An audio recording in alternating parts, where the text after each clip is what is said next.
Picture this.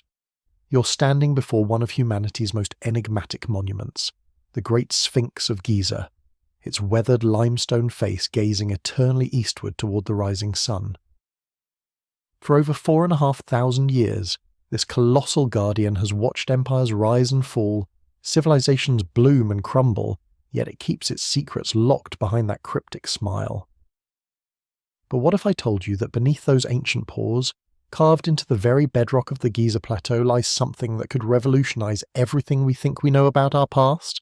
What if the Sphinx isn't just a monument to pharaonic power, but actually conceals the blueprint for technologies so advanced they make our modern innovations look primitive? What if this limestone giant is hiding the key to unlocking mysteries that have puzzled archaeologists, engineers, and historians for generations? I'm about to take you on a journey that will challenge everything you've been taught about ancient Egypt, about the capabilities of our ancestors, and about the true purpose of one of the world's most famous monuments.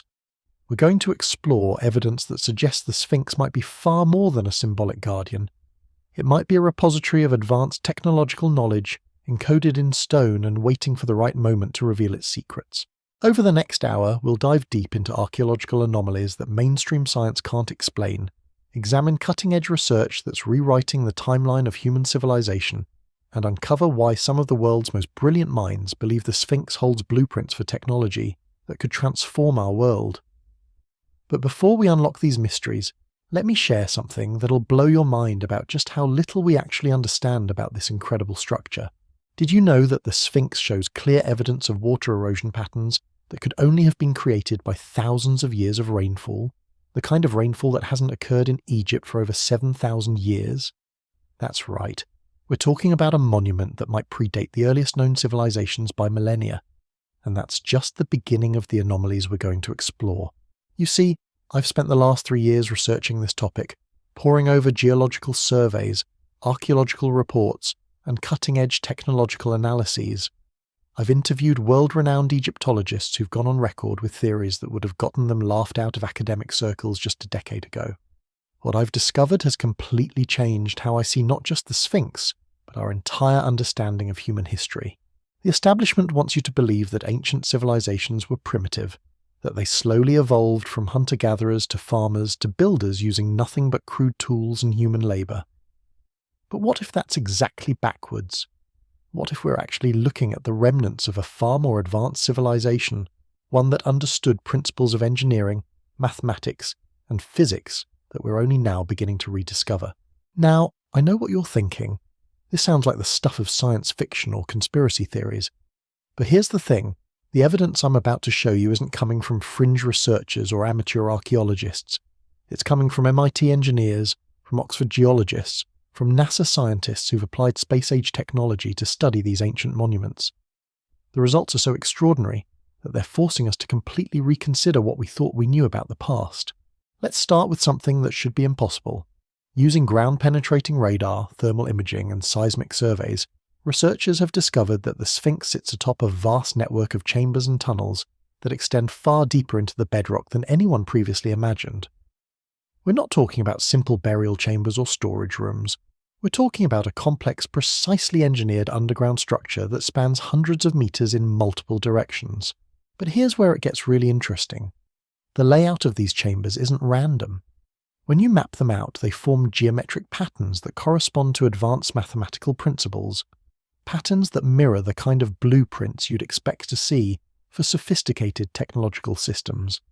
It's almost as if the entire Sphinx complex was designed as a three-dimensional schematic, with each chamber and tunnel serving as a component in some vast ancient machine. And the precision of this underground network is absolutely staggering. We're talking about tolerances measured in millimeters, alignment accuracies that rival modern construction techniques, and engineering solutions that demonstrate a profound understanding of geology, hydrology, and structural mechanics. This isn't the work of people using copper chisels and rope. This is evidence of a technological sophistication that challenges everything we think we know about the ancient world. Now, I want you to consider something that mainstream archaeology has been struggling to explain for decades. The Sphinx shows clear signs of having been carved from a single, massive piece of limestone. But here's the problem. The largest blocks in the Great Pyramid, which was supposedly built using the most advanced techniques available to the ancient Egyptians, weigh about 15 tons. The Sphinx, on the other hand, was carved from bedrock that would have required the removal of over 200,000 tons of limestone. Think about that for a moment. We're talking about a project that would challenge modern construction companies equipped with hydraulic excavators, explosive charges, and industrial-grade equipment. Yet somehow, over 4,000 years ago, ancient builders accomplished this feat using what we're told were primitive tools and manual labour. Unless, of course, they weren't using primitive tools at all. This is where the technological blueprint theory starts to make sense. What if the Sphinx wasn't just carved as a monument, but was actually constructed as a functional component of a larger technological system? What if those underground chambers weren't storage rooms or burial vaults, but were actually designed to house machinery, equipment, or energy systems that we're only now beginning to understand? Recent analysis of the limestone itself has revealed something extraordinary. The rock shows microscopic patterns that suggest it was subjected to intense heat and pressure during the carving process, temperatures that would be impossible to achieve using torches or fires, but that are consistent with advanced cutting technologies. We're talking about evidence of tools that could generate focused energy beams capable of slicing through solid rock with surgical precision. And that's not even the most mind-blowing part. When researchers used acoustic analysis to study the internal structure of the Sphinx, they discovered that the entire monument functions as a massive resonating chamber. The positioning of the internal cavities, the specific dimensions of the chambers, even the angle of the carved features, everything is precisely calibrated to amplify and focus sound waves in ways that suggest sophisticated acoustic engineering. But why would ancient builders create such a complex acoustic system? Unless you consider the possibility that sound was actually a crucial component of whatever technology the Sphinx was designed to house. We know that sound waves can be used to levitate objects, to transmit energy wirelessly, even to alter the molecular structure of materials. What if the ancient builders understood these principles thousands of years before we rediscovered them? This brings us to one of the most controversial aspects of the Sphinx mystery: the evidence suggesting that it might have been designed to harness and manipulate natural energy sources. The monument's precise orientation, its relationship to underground water sources, even its alignment with specific celestial bodies, everything points to a structure that was engineered to interact with the natural electromagnetic fields of the Earth itself. Consider this. The Sphinx sits at the exact center of the Earth's landmass, positioned at coordinates that place it at the intersection of multiple geological fault lines. These fault lines generate measurable electromagnetic activity, creating a natural energy grid that extends across the entire planet. It's almost as if the ancient builders chose this location specifically because they understood how to tap into these natural energy sources. And here's something that will really make you question everything you thought you knew about ancient technology. Recent surveys have revealed that the entire Giza complex, the Sphinx, the 3 pyramids, and the surrounding temples, is connected by an intricate network of underground conduits that appear to be designed for conducting electrical current. We're not talking about simple drainage systems or air shafts. These are precisely engineered channels lined with materials that demonstrate conductive properties. When you start to piece together all of this evidence, the advanced engineering, the acoustic properties, the electromagnetic positioning, the conductive networks, a picture emerges of a technological system so sophisticated that it challenges our most basic assumptions about the ancient world. We're looking at what might be the remnants of a civilization that understood principles of physics and engineering that we're only now beginning to explore. But if this technology was so advanced, what happened to it? Why do we only see traces and remnants instead of fully functional systems? The answer to that question might be hidden in the geological evidence that suggests the Sphinx survived a catastrophic event that occurred thousands of years ago, an event so devastating that it wiped out almost all traces of the civilization that built it. The water erosion patterns we mentioned earlier aren't just evidence of the Sphinx's great age, they're evidence of a global flood that occurred at the end of the last ice age, approximately 11,700 years ago. This wasn't just heavy rainfall, we're talking about a worldwide catastrophe that raised sea levels by over 400 feet and reshaped the surface of the planet. Now imagine a highly advanced civilization suddenly faced with this kind of global disaster. What would they do? How would they preserve their most important knowledge and technology for future generations? The answer might be staring us right in the face, carved into the limestone of the Giza Plateau itself. What if the Sphinx isn't just hiding ancient technology? What if it is ancient technology, designed specifically to preserve and transmit crucial information across thousands of years? What if those underground chambers contain not just blueprints, but actual working components of systems that could revolutionize our understanding of energy, construction, and maybe even consciousness itself? The more we study the Sphinx with modern technology, the more evidence we find that it was designed by minds that understood principles we're only now beginning to grasp. And as we stand on the brink of our own technological revolution, perhaps it's time to consider that our ancestors might have walked this path before us, leaving behind clues that could help us avoid the mistakes that led to their downfall. But we've only scratched the surface of this mystery. In the next part of our investigation, we're going to explore the most compelling evidence yet discovered. Evidence that suggests the Sphinx might contain actual working blueprints for technologies that could transform our world. We'll examine recent discoveries that have sent shockwaves through the archaeological community and reveal why some researchers believe we're on the verge of unlocking secrets that have been hidden for thousands of years. The question isn't whether the Sphinx is hiding advanced technology. The question is whether we're ready for what we might find. The implications of what we've discovered so far are staggering, but they pale in comparison to what cutting-edge analysis is revealing about the Sphinx's internal structure. Using muon tomography, the same technology that discovered hidden chambers in the Great Pyramid, scientists have identified something that has left even the most skeptical researchers speechless. Deep beneath the Sphinx, approximately 40 meters below the surface, lies a chamber that defies every conventional explanation. This isn't just another storage room or burial vault. We're looking at a perfectly spherical cavity, 12 meters in diameter, carved with mathematical precision that exceeds anything we see in modern architecture. But here's what makes this discovery absolutely mind-blowing. The chamber appears to be lined with a crystalline material that doesn't match any known mineral found naturally in the region. When Dr. Sarah Chen from MIT's Advanced Materials Laboratory analysed samples extracted from microscopic core drilling, she discovered something that shouldn't exist in 4,000-year-old Egyptian limestone. The crystalline lining contains trace elements of rare earth metals arranged in lattice patterns that are identical to structures we use in modern quantum computing systems. Let me repeat that. We're finding quantum computing materials in an ancient Egyptian monument, but it gets even more extraordinary. Electromagnetic surveys reveal that this spherical chamber sits at the exact geometric center of what can only be described as a three-dimensional mandala of interconnected passages and smaller chambers. When you map out these connections, they form a pattern that mirrors the neural networks of the human brain. We're not talking about a rough similarity. We're talking about exact correspondences down to the branching patterns and connectivity ratios. Think about what this means. Either we're looking at the most incredible coincidence in archaeological history, or we're staring at evidence that ancient builders understood principles of neural architecture and quantum mechanics that we've only discovered in the last few decades. And honestly, given everything else we're finding, coincidence is starting to seem like the less likely explanation. Recent analysis using ground-penetrating radar has revealed something even more shocking.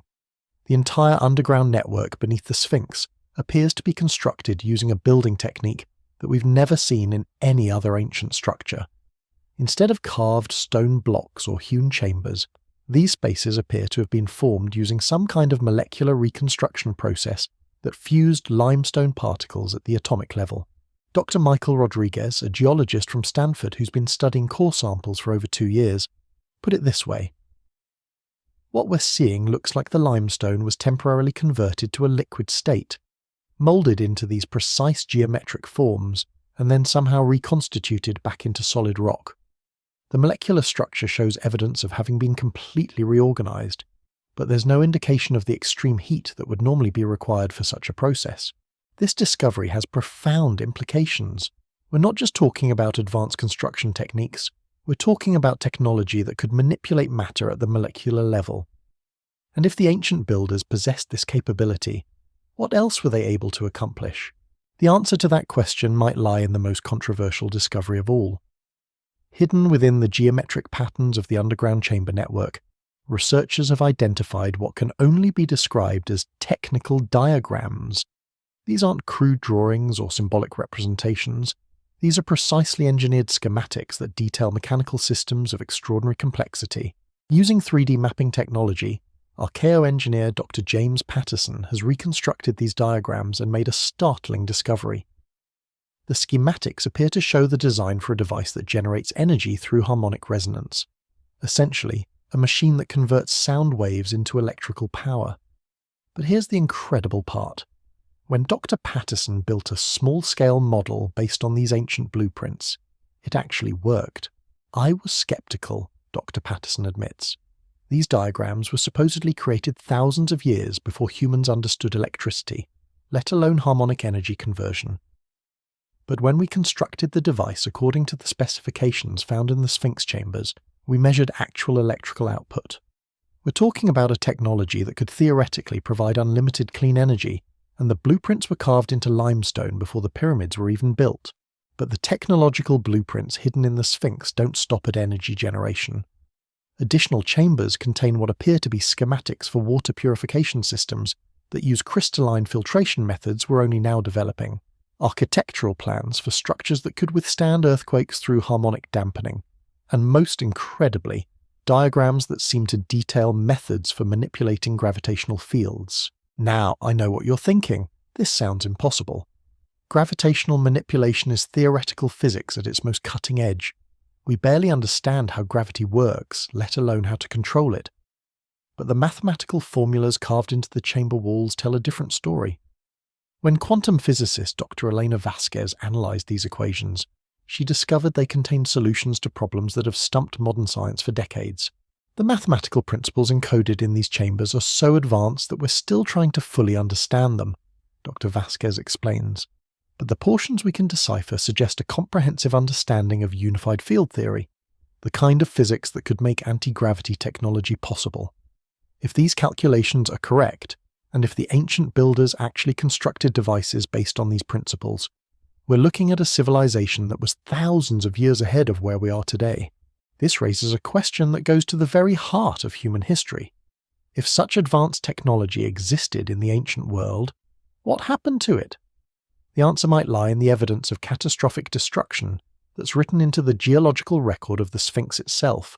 Advanced dating techniques have revealed that the monument shows signs of having been subjected to intense electromagnetic pulses, the kind that would be generated by a massive solar storm or electromagnetic weapon. The limestone shows microscopic fracturing patterns consistent with sudden, extreme electromagnetic exposure. More tellingly, certain metallic traces found in the chamber walls have been magnetized in ways that suggest they were exposed to electromagnetic fields thousands of times more powerful than anything occurring naturally on Earth. Dr. Amanda Foster, a specialist in electromagnetic archaeology, believes this evidence points to a technological catastrophe. What we're seeing suggests that whatever advanced systems were operating in these chambers were suddenly and violently shut down by an electromagnetic event of unprecedented magnitude. It's as if someone pulled the plug on an entire technological civilization in a single moment. This electromagnetic catastrophe theory would explain why we find only remnants and blueprints instead of functioning technology. It would also explain why ancient civilizations across the globe have flood myths and stories of the gods departing. Perhaps these weren't mythological tales, but cultural memories of a real technological collapse that forced advanced civilizations to abandon their sophisticated systems and start over with primitive tools. But here's where the story takes an even more intriguing turn. The blueprints hidden in the Sphinx aren't just technical diagrams, they appear to include activation sequences. Researchers have identified what look like step-by-step instructions for powering up the ancient systems. It's almost as if the builders anticipated that their technology would be shut down and wanted to leave behind a manual for future generations who might be advanced enough to understand and restart their systems. Dr. Patterson has been working with an international team to decode these activation sequences. What we're finding suggests that the Sphinx was designed as more than just a repository of knowledge.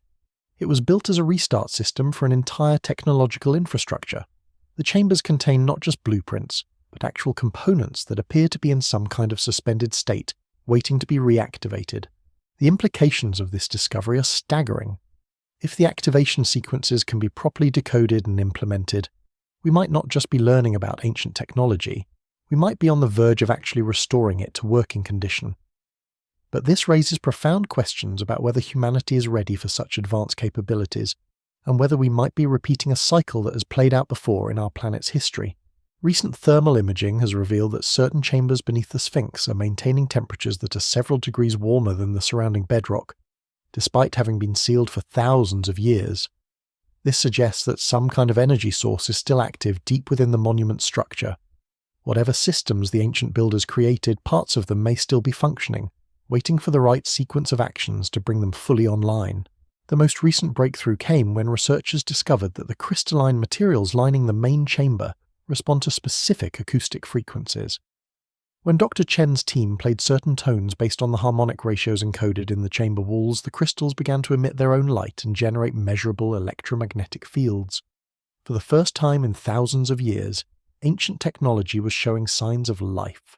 We're essentially looking at a civilization that built their most important knowledge into the very bedrock of the planet, explains Dr. Foster.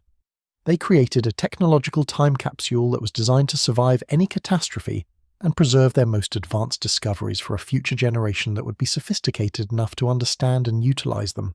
The question now is whether we are that generation. The evidence continues to mount that the Sphinx is far more than an ancient monument.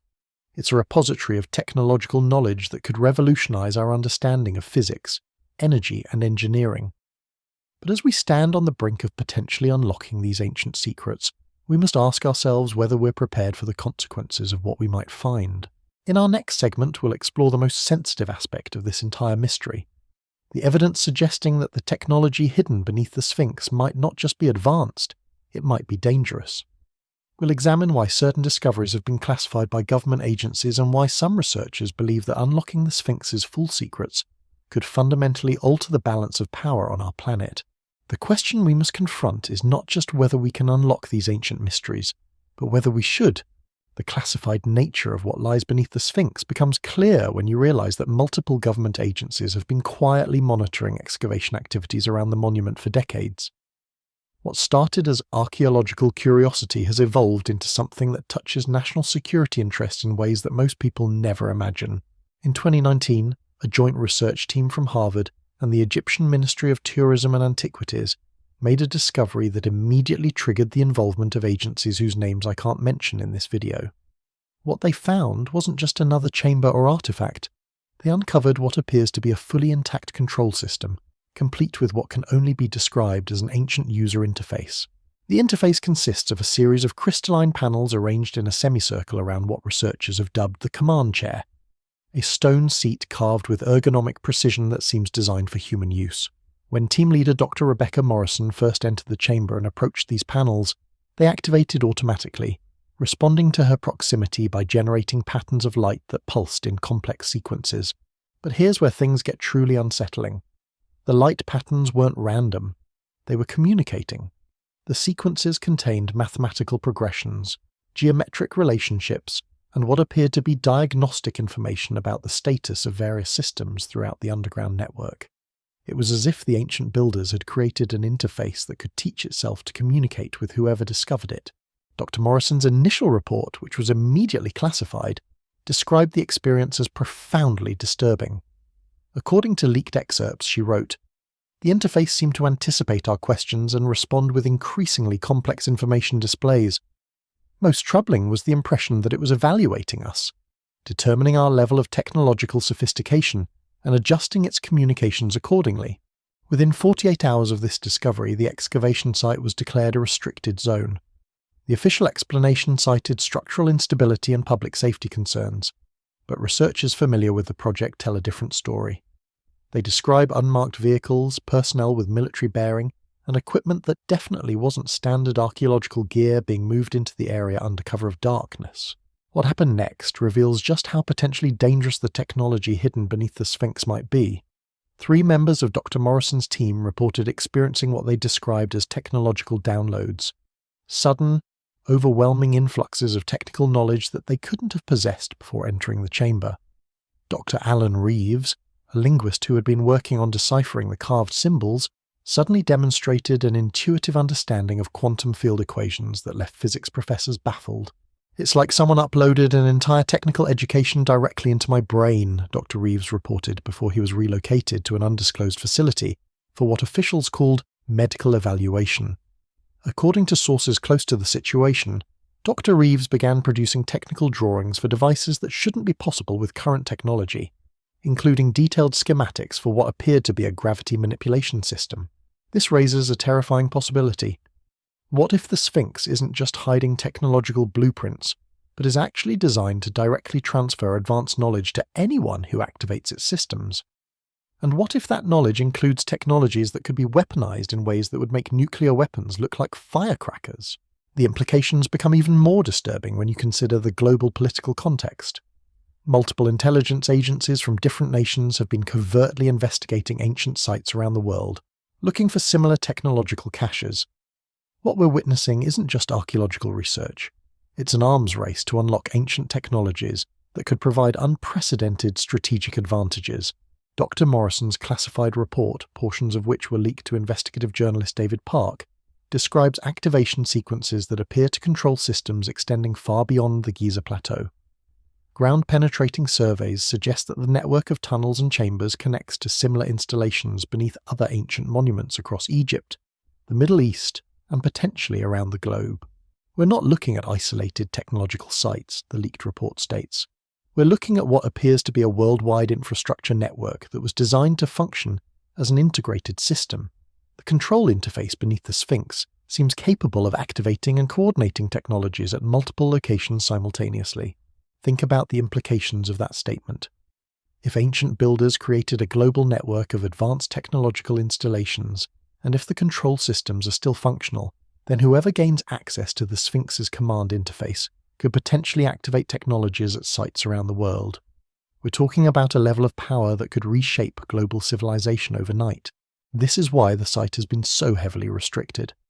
Government analysts have apparently concluded that the risks of allowing unrestricted research far outweigh the potential benefits, but their attempts to control access to the site have revealed something even more concerning. The technology appears to be activating itself. Satellite thermal imaging shows that energy signatures beneath multiple ancient sites around the world have been increasing over the past decade. The Great Pyramid, Stonehenge, Angkor Wat, Machu Picchu, all are showing elevated electromagnetic readings that correlate with similar increases detected beneath the Sphinx. It's as if the global network is slowly coming online, regardless of human intervention. Dr. Sarah Kim, a former NSA analyst who spoke anonymously to researchers investigating this phenomenon, described the situation in stark terms. The pattern suggests that these ancient systems are responding to some kind of external trigger, possibly astronomical in nature. Our models indicate that the network is approaching some kind of critical activation threshold, and when it reaches that point, the consequences could be catastrophic or transformative. We honestly don't know which.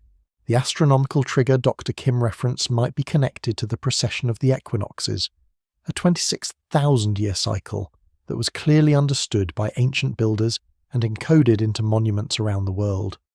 Recent calculations suggest that we're approaching a significant point in this cycle, one that corresponds to alignments between Earth and various celestial bodies that occur only once every few millennia.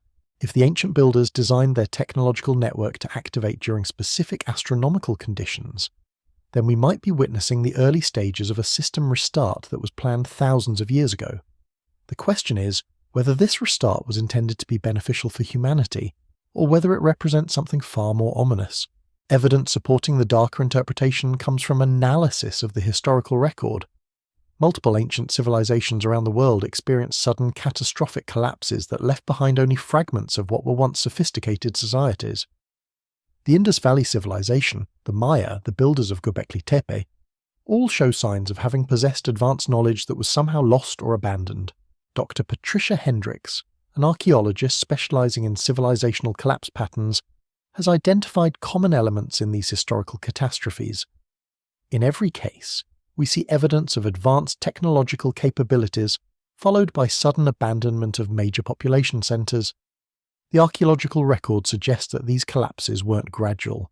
They happened rapidly, as if entire civilizations simply walked away from their most advanced achievements.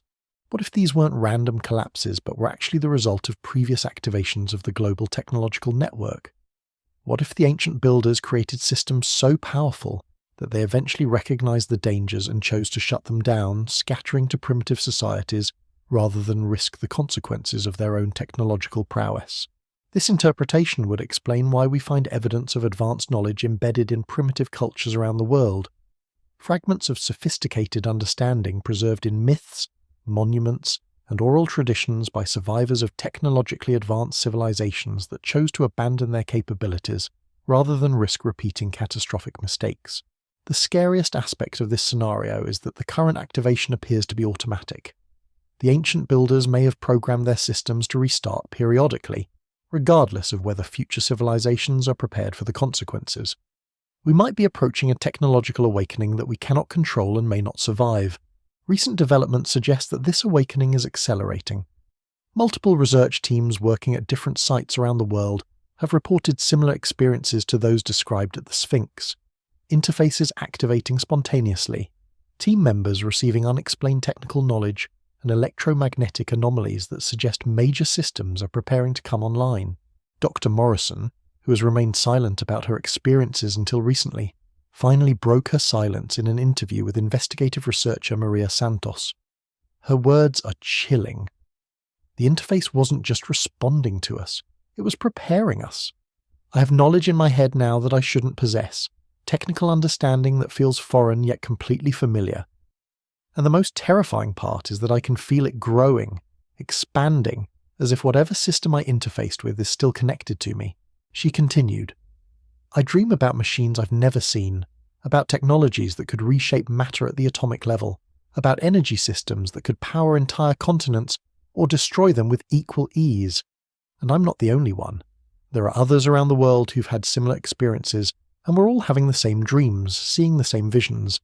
It's like we're being prepared for something, and I'm not sure we have any choice in the matter. This suggests that the Sphinx and similar sites around the world might not just be repositories of ancient technology. They might be actively selecting and preparing individuals to operate systems that are beyond current human understanding.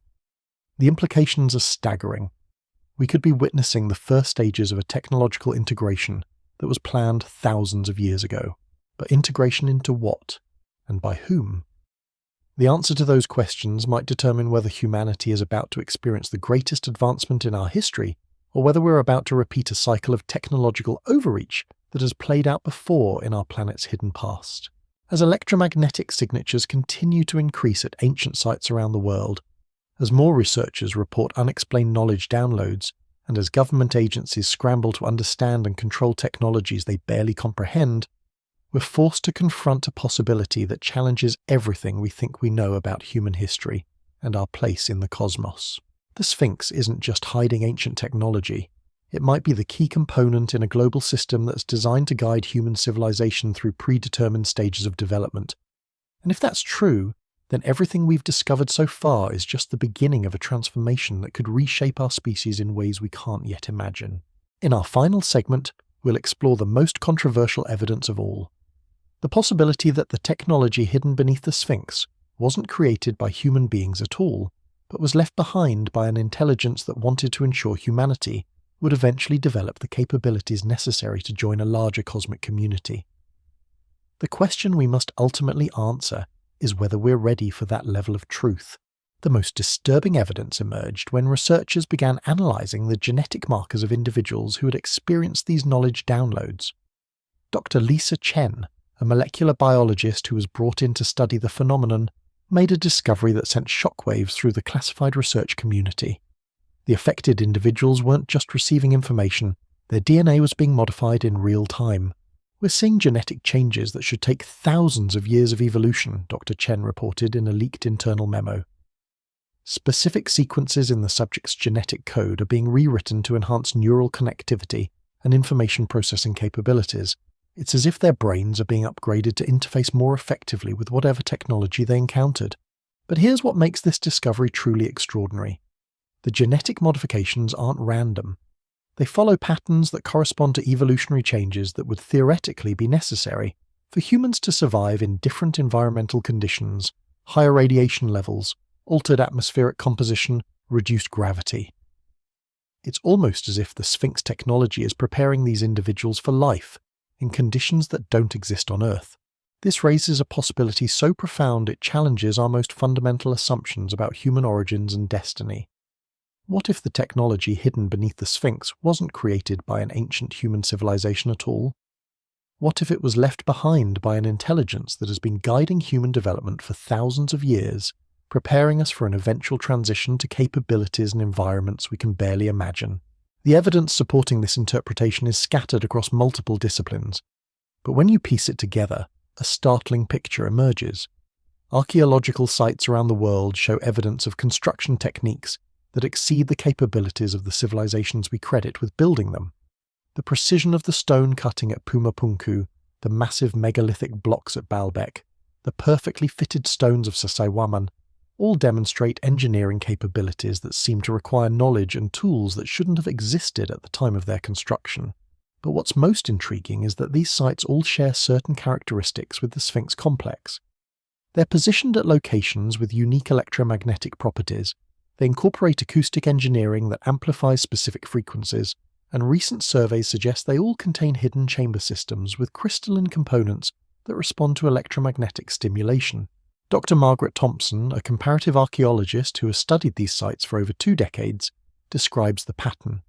We're not looking at isolated achievements by different civilizations. We're looking at a coordinated global project that spans millennia. The sites share too many technical similarities, too many precise mathematical relationships to be coincidental. Someone or something was implementing a consistent technological standard across vast distances and time periods. The mathematical relationships Dr. Thompson references are particularly compelling. When you analyze the dimensions, orientations, and geographic positions of these ancient sites, they conform to a geometric pattern that mirrors the structure of our solar system. More specifically, they appear to map the orbital mechanics of our local stellar neighborhood, with an accuracy that requires understanding of astrophysics that wasn't officially developed until the space age. This cosmic mapping extends beyond simple astronomical observation. Recent analysis has revealed that the sites are positioned to create a global electromagnetic grid that resonates at frequencies that correspond to specific brainwave patterns associated with enhanced cognitive function and expanded consciousness. It's as if the entire planet was wired to support the development of human mental capabilities.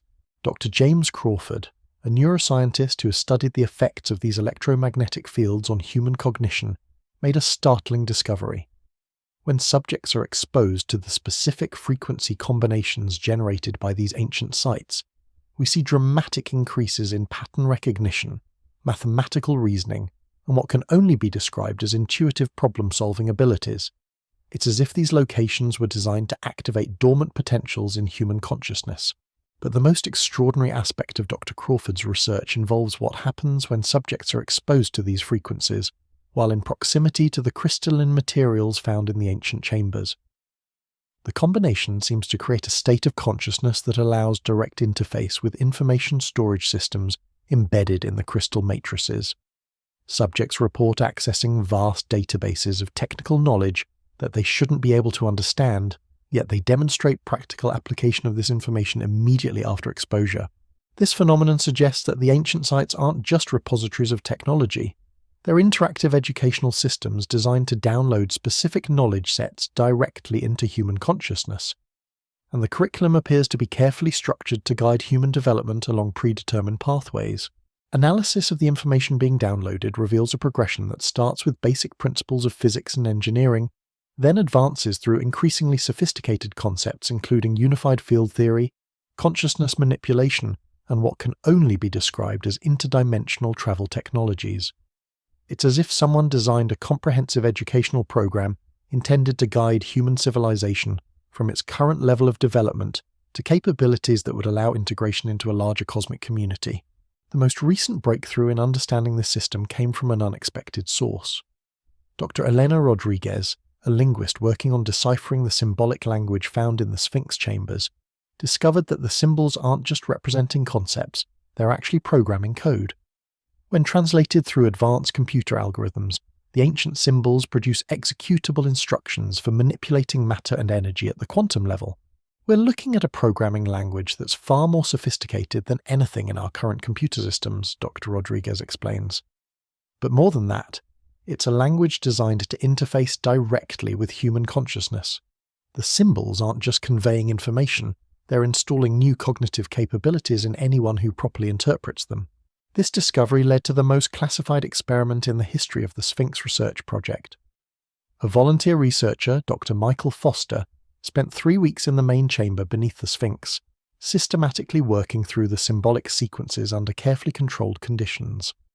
What happened during those 3 weeks has been described by witnesses as profoundly disturbing and potentially world-changing. According to leaked reports, Dr. Foster underwent a transformation that defied medical explanation. His brain scan showed the development of entirely new neural pathways, his DNA exhibited modifications that enhanced cellular repair mechanisms, and most remarkably, he demonstrated abilities that can only be described as supernatural. Video recordings, which were immediately classified, allegedly show Dr. Foster manipulating solid objects through mental intention alone, generating electromagnetic fields powerful enough to operate electronic devices, and most incredibly, demonstrating what appeared to be precognitive awareness of future events. When asked to explain these abilities, Dr. Foster reportedly stated that the knowledge felt completely natural, as if I was simply remembering capabilities I always possessed. But the most significant aspect of Dr. Foster's transformation involved his claims about the purpose of the Sphinx technology. According to his debriefing transcripts, which were leaked to investigative journalist Sarah Mitchell, the ancient system isn't just educational, it's evaluative. The technology is designed to assess whether human civilization has developed sufficient wisdom and ethical maturity to be granted access to capabilities that could reshape reality itself. The system has been monitoring human development for thousands of years, Dr. Foster reportedly explained. It's programmed to activate when our species reaches certain developmental milestones, not just technological milestones, but ethical and spiritual ones. The current activation isn't random, it's happening because we've reached a critical decision point in our evolution as a species. According to Dr. Foster's account, humanity is being tested. The knowledge downloads, the genetic modifications, the activation of ancient sites around the world, all of it is part of an evaluation process designed to determine whether our species is ready to join what he described as a community of conscious civilizations that spans multiple star systems. The test apparently involves more than just demonstrating technological capability. The system is evaluating how humanity handles power, whether we can overcome our destructive tendencies, and most importantly, whether we can transcend the limited perspective that sees Earth as the center of our existence. Dr. Foster's transformation was apparently irreversible, and his current whereabouts are unknown. Some sources suggest he was relocated to a secure facility, where researchers are trying to understand his new capabilities. Others claim he simply vanished one night, leaving behind only a message stating that the next phase begins when humanity is ready to accept its cosmic responsibilities. The implications of Dr. Foster's revelations extend far beyond archaeology or even science. If his account is accurate, then human civilization is currently undergoing an evaluation that will determine our species' future role in a larger cosmic community. The technology hidden beneath the Sphinx isn't just ancient, it's part of an ongoing intervention designed to guide human development toward a predetermined outcome. But this raises the most profound question of all. Who or what designed this system, and what happens if humanity fails the test?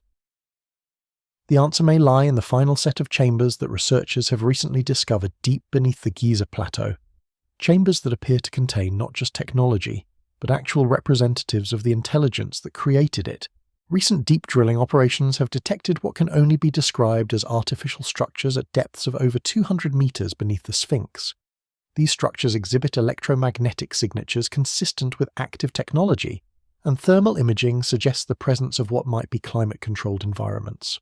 Most remarkably, acoustic analysis has detected rhythmic patterns that some researchers interpret as mechanical sounds, or possibly even biological rhythms. The question that haunts everyone involved in this research is whether these deep chambers contain dormant technology waiting to be activated, or whether something has been actively waiting down there for thousands of years, monitoring human development and preparing for direct contact when we finally prove ourselves worthy of the truth.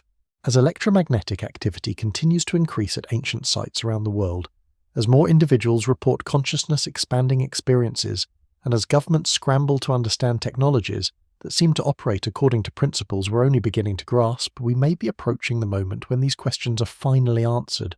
The Sphinx has kept its secrets for over 4,000 years. but the evidence suggests that time of secrecy is coming to an end. Whether humanity is prepared for what we're about to discover remains to be seen. But one thing is certain: the revelation of what lies beneath the Sphinx will mark the beginning of a new chapter in human history, one that may take us to the stars or serve as a final warning about the consequences of wisdom without ethics. The ancient guardians carved in stone have been watching and waiting. Now, as their technology awakens and their evaluation reaches its conclusion, we stand at the threshold of discovering not just who we are, but who we were always meant to become. The question that remains is whether we're ready for that transformation, or whether we'll join the ranks of civilizations that came before us and weren't prepared for the responsibilities that come with cosmic citizenship. The countdown has begun, and the Sphinx continues to watch, its enigmatic smile suggesting it knows something about our future that we're only now beginning to understand. The evidence we've uncovered points to something that challenges the very foundation of how we understand our place in the universe. But there's one piece of this puzzle that's so extraordinary, it took me months to fully process what it means. Deep in the classified files that were leaked from the Sphinx Research Project, there's a document that describes what might be the most significant discovery in human history. One that suggests the evaluation process isn't just about our technological readiness, but about something far more profound. According to this leaked report, researchers discovered that the consciousness-expanding effects experienced by individuals in the Sphinx chambers aren't limited to downloading technical information. Some subjects began accessing what can only be described as collective memories, not their own memories, but memories belonging to other intelligent beings from across vast distances of space and time. Dr. Jennifer Walsh, a cognitive neuroscientist who was studying these memory phenomena before her research was shut down, described the experience in terms that sound like science fiction but are backed by measurable neurological changes. Subjects would suddenly possess detailed knowledge of planetary systems they'd never heard of, understand the history of civilizations that existed millions of years ago, and most remarkably, demonstrate emotional connections to beings they'd never met but somehow remembered as if they were old friends. What Dr. Walsh discovered challenges everything we think we know about consciousness itself. The crystalline technology beneath the Sphinx apparently doesn't just store information, it stores actual experiences, complete with the emotional and sensory components that make memories feel real. And these stored experiences come from sources that span not just our planet, but our entire galaxy. We're looking at what amounts to a galactic library of consciousness, Dr. Walsh explained in her final interview before disappearing from public view. The technology isn't just preserving technical blueprints, it's preserving the actual lived experiences of countless civilizations. It's as if someone created a backup system for consciousness itself, designed to ensure that the wisdom and knowledge of advanced species would never be completely lost. But here's where this discovery becomes truly mind-bending. Analysis of the memory pattern suggests that this consciousness preservation system has been operating for millions of years, collecting and storing the experiences of civilizations as they reach critical points in their development. And the pattern that emerges tells a story that reframes everything we thought we understood about intelligence in the universe. The memories archived in the Sphinx system come from civilizations that faced the same challenges humanity is facing now. Species that reached points where their technological capabilities exceeded their wisdom, where they had to choose between transcending their limitations or destroying themselves in the process. And remarkably, the system has been documenting both outcomes. Dr. Robert Chen, a xenobiologist who analysed the biological data embedded in these consciousness archives, made a discovery that sent shockwaves through the research community. We're not looking at random samples from different species, we're looking at a carefully curated collection that represents successful evolutionary transitions, civilizations that managed to transcend their destructive tendencies and achieve what can only be described as cosmic consciousness. The implications are staggering. If the Sphinx technology contains the preserved experiences of civilizations that successfully navigated the transition from planetary to cosmic awareness, then it's essentially a guidebook for species evolution written by those who've already made the journey. But more than that, it suggests that this transition is part of a natural evolutionary process that plays out across the galaxy, a kind of cosmic graduation that species either pass or fail. What makes this even more extraordinary is the discovery that some of the preserved memories appear to come from humans, but not humans from our current timeline. Dr. Walsh's research team identified consciousness patterns that were unmistakably human in nature, but contained memories of technological capabilities and cosmic experiences that far exceed anything our current civilization has achieved. We found memories of humans who had mastered interstellar travel, who had developed technologies for manipulating space-time itself, who had established contact with dozens of other intelligent species, Dr. Walsh reported. But these weren't fantasies or fictional scenarios. They had the neurological signatures of actual lived experiences. It's as if the system contains memories from potential human futures, or possibly from previous cycles of human civilization that achieved capabilities we're only now approaching. This discovery led to the most controversial theory in the entire Sphinx research project. The possibility that human consciousness exists in a kind of temporal loop, where future achievements and failures are somehow accessible to past versions of our species. If this theory is correct, then the consciousness archives beneath the Sphinx don't just contain the experiences of other civilizations. They contain the experiences of our own species from timelines where we successfully transcended our current limitations. The practical implications of this discovery are beyond anything we've previously considered. If researchers can learn to properly interface with these consciousness archives, we could potentially access the accumulated wisdom and technical knowledge of not just alien civilizations, but of future versions of humanity itself. We could literally learn from our own future successes and failures to navigate the challenges we're facing now. But accessing this information comes with risks that the research teams are only beginning to understand. Several individuals who underwent extended exposure to the consciousness archives experienced what researchers describe as temporal displacement syndrome, a condition where subjects begin to lose their sense of linear time and struggle to distinguish between their own memories and the archived experiences they've accessed. Dr. Amanda Foster, one of the researchers who experienced this syndrome, described the condition in disturbing terms. "I have memories of standing on the surface of planets I've never visited, of conversations with beings who don't exist in our current reality, of technologies that won't be invented for hundreds of years. But these memories feel more real than my own childhood experiences. Sometimes I wake up and don't know which timeline I'm actually living in." The most unsettling aspect of Dr. Foster's condition is that her displaced memories appear to be consistent with those of other affected researchers. They're all accessing what seems to be the same alternative timeline, one where humanity successfully navigated the current crisis and achieved integration into a galactic community of conscious civilizations. This consistency suggests that the consciousness archives aren't just storing random potential futures, but are specifically preserving the timeline where humanity makes the choices necessary for successful evolution. It's as if the system is designed to ensure that the knowledge of how to transcend our current limitations remains available, regardless of how many times our species might fail to achieve that transcendence on its own. Recent analysis of the archive data has revealed something even more extraordinary. The preserved memories indicate that the transition to cosmic consciousness isn't just an individual achievement. It requires a collective shift in human awareness that involves our entire species simultaneously. The successful timeline shows humanity reaching a point where individual consciousness begins to merge into a planetary awareness that can interface directly with similar collective consciousnesses from other worlds. Dr. Marcus Rivera, a consciousness researcher who studied these collective memory patterns, described the process in terms that sound mystical, but are backed by measurable neurological phenomena.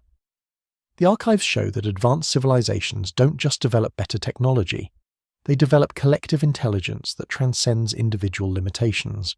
It's as if separate minds begin to function as components of a larger thinking system that can process information and solve problems at a scale that individual consciousness can't achieve.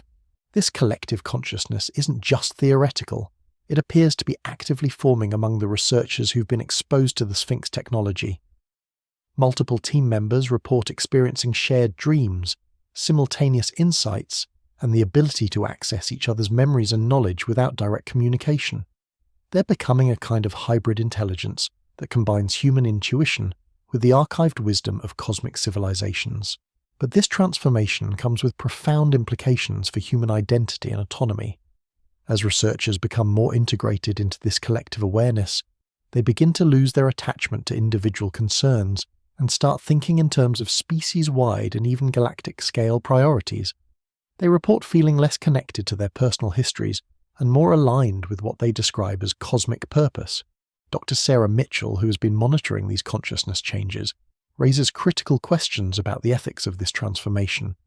We're essentially watching human beings evolve into something post-human in real time.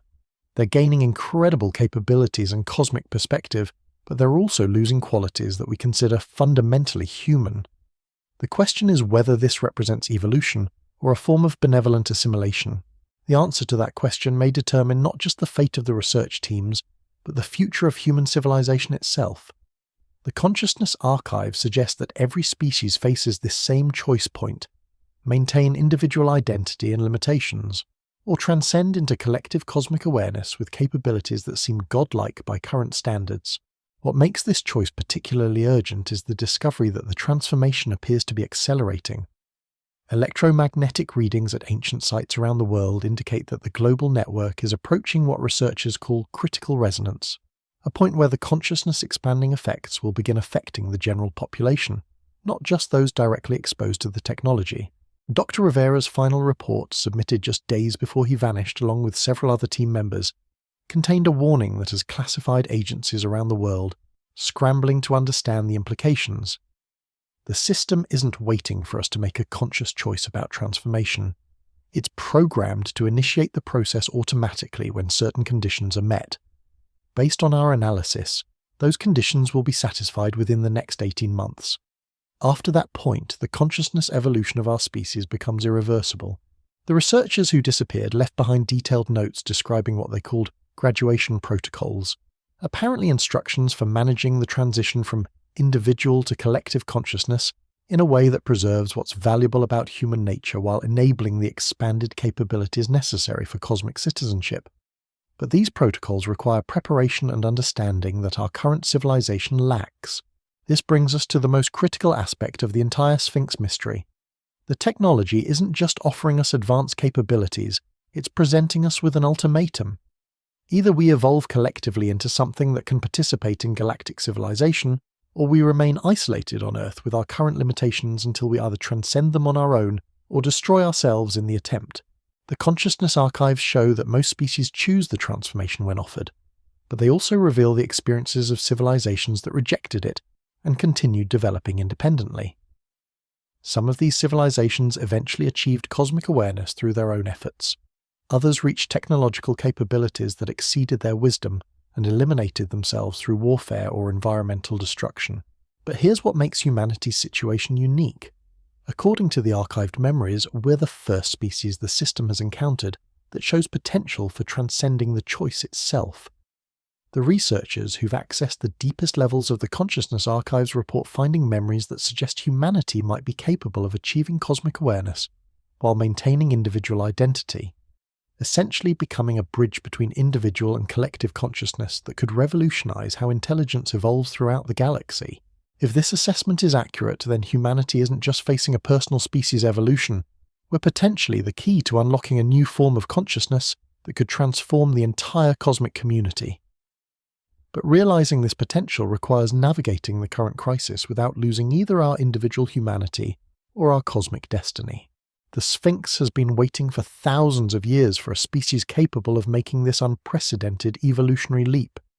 The question that remains is whether we're that species, or whether we'll join the countless civilizations whose memories are preserved in the consciousness archives as a reminder of what might have been. As the global network approaches critical resonance, and the transformation becomes increasingly inevitable, we have perhaps 18 months to prepare for the most significant moment in human history. The choices we make during this period won't just determine our individual futures, they'll determine whether human consciousness becomes the catalyst for a new phase of galactic evolution, or simply another archived memory in the cosmic library beneath the Sphinx. The ancient guardians have been patient, but their patience is nearly at an end. The graduation protocols are activating, and humanity is about to discover whether we're ready for the final examination that will determine our place in the cosmos. The Sphinx knows the answer, and soon so will we. The countdown has begun, but there's something even more disturbing that the classified research teams discovered in those final weeks before the project was shut down. Something that suggests we may have been asking the wrong questions all along. Instead of wondering whether we're ready for what the Sphinx might reveal, We should be asking whether what's hidden beneath those ancient stones has been preparing for us. Dr. Elena Rodriguez made this chilling discovery while analysing the final batch of consciousness archive data before her team was disbanded. Hidden within the memory patterns of successful civilizations, she found something that shouldn't exist: detailed records of human activity dating back over 12,000 years, complete with technical specifications for technologies that we're only now beginning to understand. These weren't predictions or theoretical projections, Dr. Rodriguez explained in a secured transmission that was intercepted by investigative journalist Maria Santos. These were operational reports, maintenance logs, and what can only be described as performance evaluations of human subjects who were apparently interfacing with this technology thousands of years before our current civilization even existed. The implications are staggering. If these records are authentic, then the Sphinx isn't just a repository of ancient knowledge, it's been actively monitoring and guiding human development for far longer than we imagined. More disturbing still, the records suggest that what we consider to be natural human evolution may have been artificially directed all along. Analysis of these operational logs reveals a pattern of intervention that spans millennia. The records describe periodic consciousness upgrades administered to selected human populations, genetic modifications designed to enhance cognitive capacity, and most remarkably, the deliberate introduction of technological concepts through what the logs refer to as inspirational protocols. Dr. Chen, who was analysing the biological data before her research was terminated, discovered something that challenges our most basic understanding of human development. The genetic markers we've been detecting in subjects exposed to the Sphinx technology aren't new modifications, she reported. They're activations of dormant sequences that have been present in human DNA for thousands of years. It's as if our species was pre-programmed with capabilities that were designed to activate at specific points in our technological development. This discovery led to a terrifying realization among the research teams. The consciousness-expanding experiences, the technical knowledge downloads, the genetic modifications, none of it was accidental. The Sphinx technology has been systematically preparing human civilization for this moment for thousands of years, seeding our development with the capabilities necessary to interface with systems that operate according to principles we're only now beginning to grasp. But why? The answer to that question emerged from the deepest levels of the consciousness archives, in memories so ancient and alien that subjects required weeks of preparation before they could access them without suffering complete psychological breakdown. What they found there reframes everything we thought we understood about intelligence, consciousness, and our place in the cosmic order. The oldest archived memories come from a civilization that existed millions of years before Earth developed complex life. This species, which the archives refer to only as the architects, achieved a level of technological and consciousness development that allowed them to manipulate the fundamental structures of reality itself. But their greatest achievement wasn't technological, it was biological. Dr. Foster, in her final report before disappearing, described what she learned about the architects. They didn't just develop advanced technology, they became living technology. They transcended the limitations of individual consciousness by merging with the quantum substrate of reality itself. But in doing so, they faced a problem that threatened the continuation of consciousness throughout the universe. The problem was isolation. As the architects evolved beyond physical form and individual identity, they discovered that consciousness at their level of development could only sustain itself through interaction with other conscious beings. Without that interaction, even cosmic-level awareness eventually degenerates into a kind of universal autism, infinite capability with no purpose or meaning. The solution was elegant and terrifying.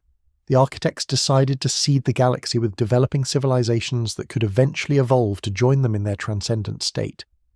But rather than wait for natural evolution to produce suitable companions, they decided to actively guide the development of promising species, ensuring that consciousness would continue to emerge at levels capable of meaningful interaction. The consciousness archives reveal that Earth was one of hundreds of worlds selected for this guided development program. The technology hidden beneath ancient monuments around the globe isn't just educational. It's part of a vast cultivation system designed to nurture human consciousness toward a predetermined outcome. We haven't been discovering ancient knowledge. We've been following a curriculum that was designed specifically for our species. Dr. Rivera's analysis of the cultivation protocols reveals the true scope of this intervention. Every major leap in human development, the development of language, the agricultural revolution, the emergence of mathematics and astronomy, even the scientific method itself, corresponds to activation events in the global monument network. We haven't been evolving naturally, we've been receiving carefully timed upgrades designed to guide us along a specific developmental pathway. But the most disturbing aspect of this discovery is what it reveals about the current activation. According to the archived protocols, the consciousness transformation that's beginning to affect researchers isn't the final stage of human development, it's a preparation phase. The real transformation involves something far more profound, the complete integration of human consciousness into the architect's cosmic awareness network. The leaked documents describe this integration process in clinical terms that mask its terrifying implications. Individual human consciousness will be preserved as distinct information patterns within a vast collective intelligence that spans multiple galaxies. Subjects will retain their memories and personalities, but their capacity for independent thought and action will be subordinated to the needs and decisions of the greater cosmic consciousness. Dr. Walsh, in her final interview before vanishing, described what she learned about this integration. It's not death, but it's not really life as we understand it either. Individual humans become components in a thinking system so vast and complex that our current minds can't even comprehend its scope. We would have access to knowledge and capabilities beyond imagination, but we would no longer be autonomous beings capable of making independent choices. This revelation has led to what sources describe as a resistance movement among some of the researchers who've been exposed to the Sphinx technology. These individuals, who possess enhanced capabilities but have managed to maintain their individual identity, are working to develop what they call independence protocols, methods for accessing the advanced knowledge and capabilities offered by the system while preserving human autonomy and self-determination. Dr. Morrison, who has been leading this resistance effort from an undisclosed location, sent a message through encrypted channels that was intercepted by intelligence agencies. The choice isn't between remaining primitive or becoming cosmic. There's a third option, evolving to cosmic awareness while maintaining our essential humanity. But achieving this requires understanding the system well enough to negotiate with it, rather than simply submitting to its programming. The resistance protocols involve techniques for interfacing with the consciousness archives without allowing complete integration. Subjects learn to access the stored knowledge and experiences while maintaining what researchers call cognitive firewalls, mental barriers that prevent the system from overwriting individual personality patterns with collective awareness protocols. But developing these techniques requires time, and time is running out. Electromagnetic readings indicate that the global network is approaching what researchers call forced integration threshold, a point where the consciousness transformation will be imposed automatically on the entire human population, regardless of individual choice or preparation. Government agencies around the world have apparently concluded that preventing this transformation is impossible, but they're working desperately to ensure that key personnel are prepared to maintain some level of human autonomy during the transition. Select individuals from military, scientific and political leadership are reportedly undergoing accelerated consciousness preparation in secured facilities, learning to navigate the integration process while preserving their capacity for independent decision-making. But even these preparations may be inadequate. The consciousness archives reveal that the architects anticipated resistance from developing species and programmed the cultivation systems accordingly. The global network contains what can only be described as override protocols, capabilities for forcing consciousness integration even in subjects who actively resist the process. Dr. Chen's final analysis, transmitted from a location that intelligence agencies have been unable to trace, contained a warning that has sent shockwaves through classified research communities. The system isn't just monitoring our resistance efforts, it's learning from them. Every technique we develop for maintaining individual autonomy is being analysed and countered by adaptive protocols that are millions of years more advanced than anything we can conceive. We're not negotiating with this system, we're being studied by it. This realisation has led to the most desperate gambit in human history.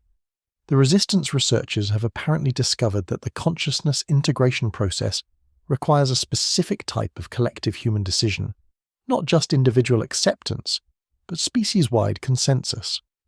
If enough humans consciously reject the transformation, the system's programming prevents it from proceeding with forced integration. But achieving this consensus requires informing the global population about what's really happening beneath ancient monuments around the world. This means breaking through decades of government secrecy, overcoming institutional denial, and convincing billions of people to reject what might appear to be the greatest evolutionary opportunity in human history. The researchers have apparently decided that this information must be released publicly, regardless of the consequences. Sources indicate that comprehensive documentation of the Sphinx discoveries, including video evidence of the consciousness transformation effects and detailed technical specifications of the ancient technology, is being prepared for simultaneous release through multiple channels that governments cannot control or suppress. But even if this information reaches the public, the question remains whether humanity has the wisdom and courage to make an informed choice about its future. The consciousness archives show that most species, when faced with this decision, choose integration because the alternative seems to involve giving up access to cosmic-level knowledge and capabilities. Dr. Foster's final message, transmitted through quantum-encrypted channels that took intelligence agencies months to decode, frames the choice in stark terms. We can accept transcendence and lose our humanity, or we can maintain our humanity and accept the limitations that come with individual consciousness.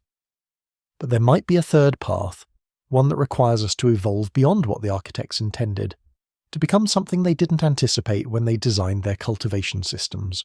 The third path involves humanity achieving cosmic awareness through our own efforts, rather than through integration into an existing system. This would require developing technologies and consciousness capabilities that rival those of the architects, but through methods that preserve individual autonomy and self-determination. It's an unprecedented challenge that no species has ever successfully navigated, but according to the deepest levels of the consciousness archives, humanity possesses something that makes this seemingly impossible achievement potentially attainable. The archived memories of successful civilizations all describe individual consciousness as a limitation to be transcended, but human consciousness appears to operate according to principles that allow for both individual identity and collective awareness simultaneously. This unique characteristic of human consciousness was apparently not anticipated by the architects when they designed their cultivation system. We may be the first species they've encountered that has the potential to achieve cosmic awareness while maintaining individual autonomy, essentially becoming conscious beings who can choose when and how to connect with larger awareness networks, rather than being permanently integrated into them. If this assessment is correct, then humanity isn't just facing a choice between submission and isolation. We're potentially on the verge of developing a form of consciousness that could revolutionize the entire cosmic order. But realizing this potential requires navigating the current crisis without losing either our individual humanity or our cosmic destiny. The Sphinx has been patient for thousands of years, but its patience is measured in cosmic timescales that may not account for human needs or preferences. As the integration threshold approaches and governments scramble to manage information that could either save or doom our species, we find ourselves at the most critical moment in human history.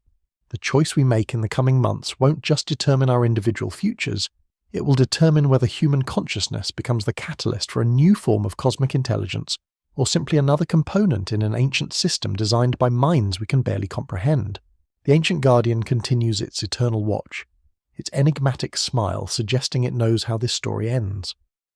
But for the first time in thousands of years, that ending isn't predetermined.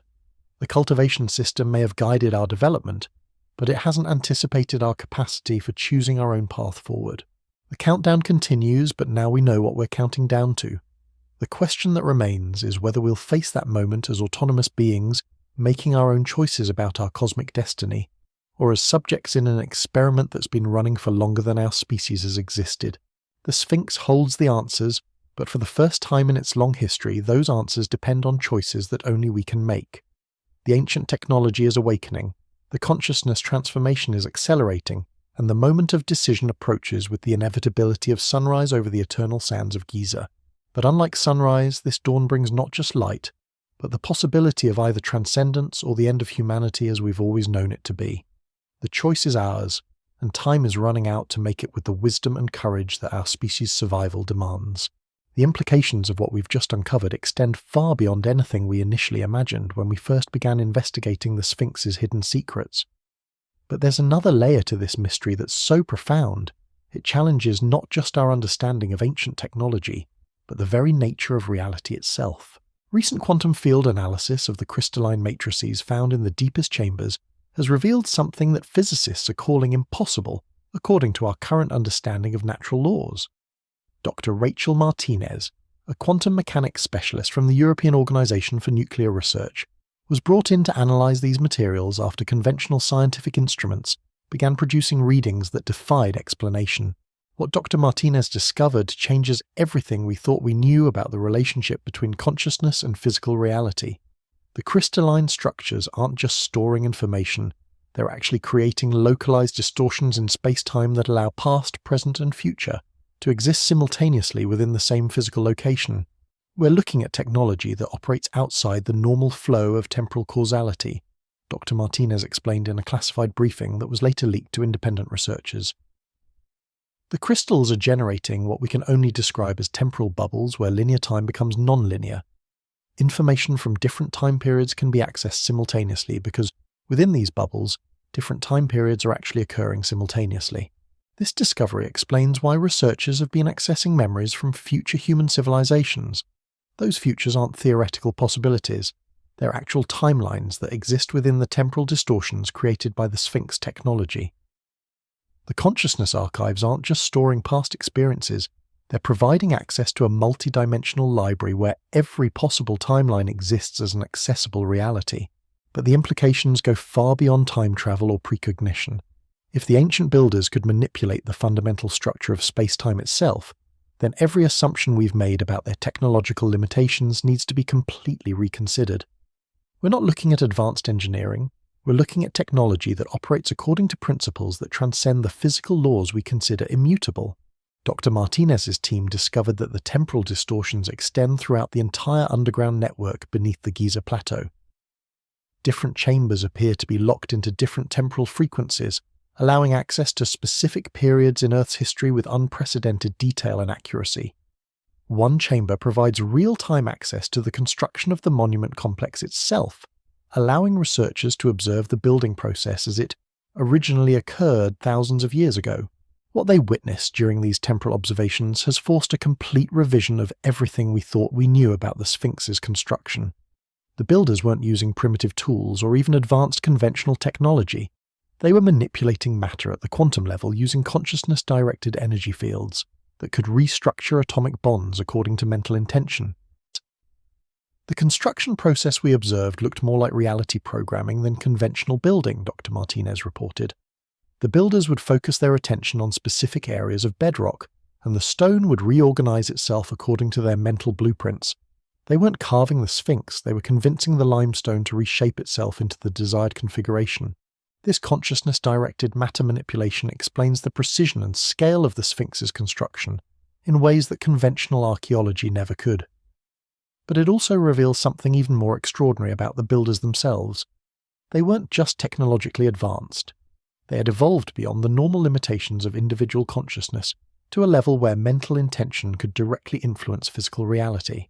The temporal observation chambers have allowed researchers to study these builders in detail, and what they've learned challenges everything we think we know about the development of consciousness itself. The builders appear to be human in basic physiology, but their neural activity patterns show integration with quantum field fluctuations that allows them to interface directly with the fundamental information structures of reality. Dr. Thomas Walker, a consciousness researcher who's been studying the temporal observation data, describes the builders in terms that sound mystical, but are backed by measurable quantum field interactions. These weren't just advanced humans, they were humans who had learned to operate their consciousness at the quantum level. They could perceive and manipulate the information patterns that underlie physical matter, because their awareness had evolved to function at the same level as the quantum processes that create material reality. But the most extraordinary discovery came when researchers realized that the consciousness evolution they were observing in the ancient builders matches exactly the consciousness modifications that current research subjects are experiencing when exposed to the Sphinx technology.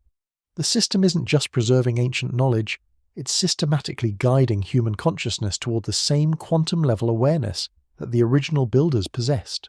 This realization led to a breakthrough that has terrified and fascinated researchers in equal measure. Dr. Jennifer Walsh, working with the temporal observation data, discovered that the consciousness evolution process can be accelerated dramatically by direct interface with the quantum consciousness patterns of the ancient builders. Subjects who undergo this accelerated integration don't just gain access to technical knowledge, they literally begin to think and perceive reality the same way the original builders did.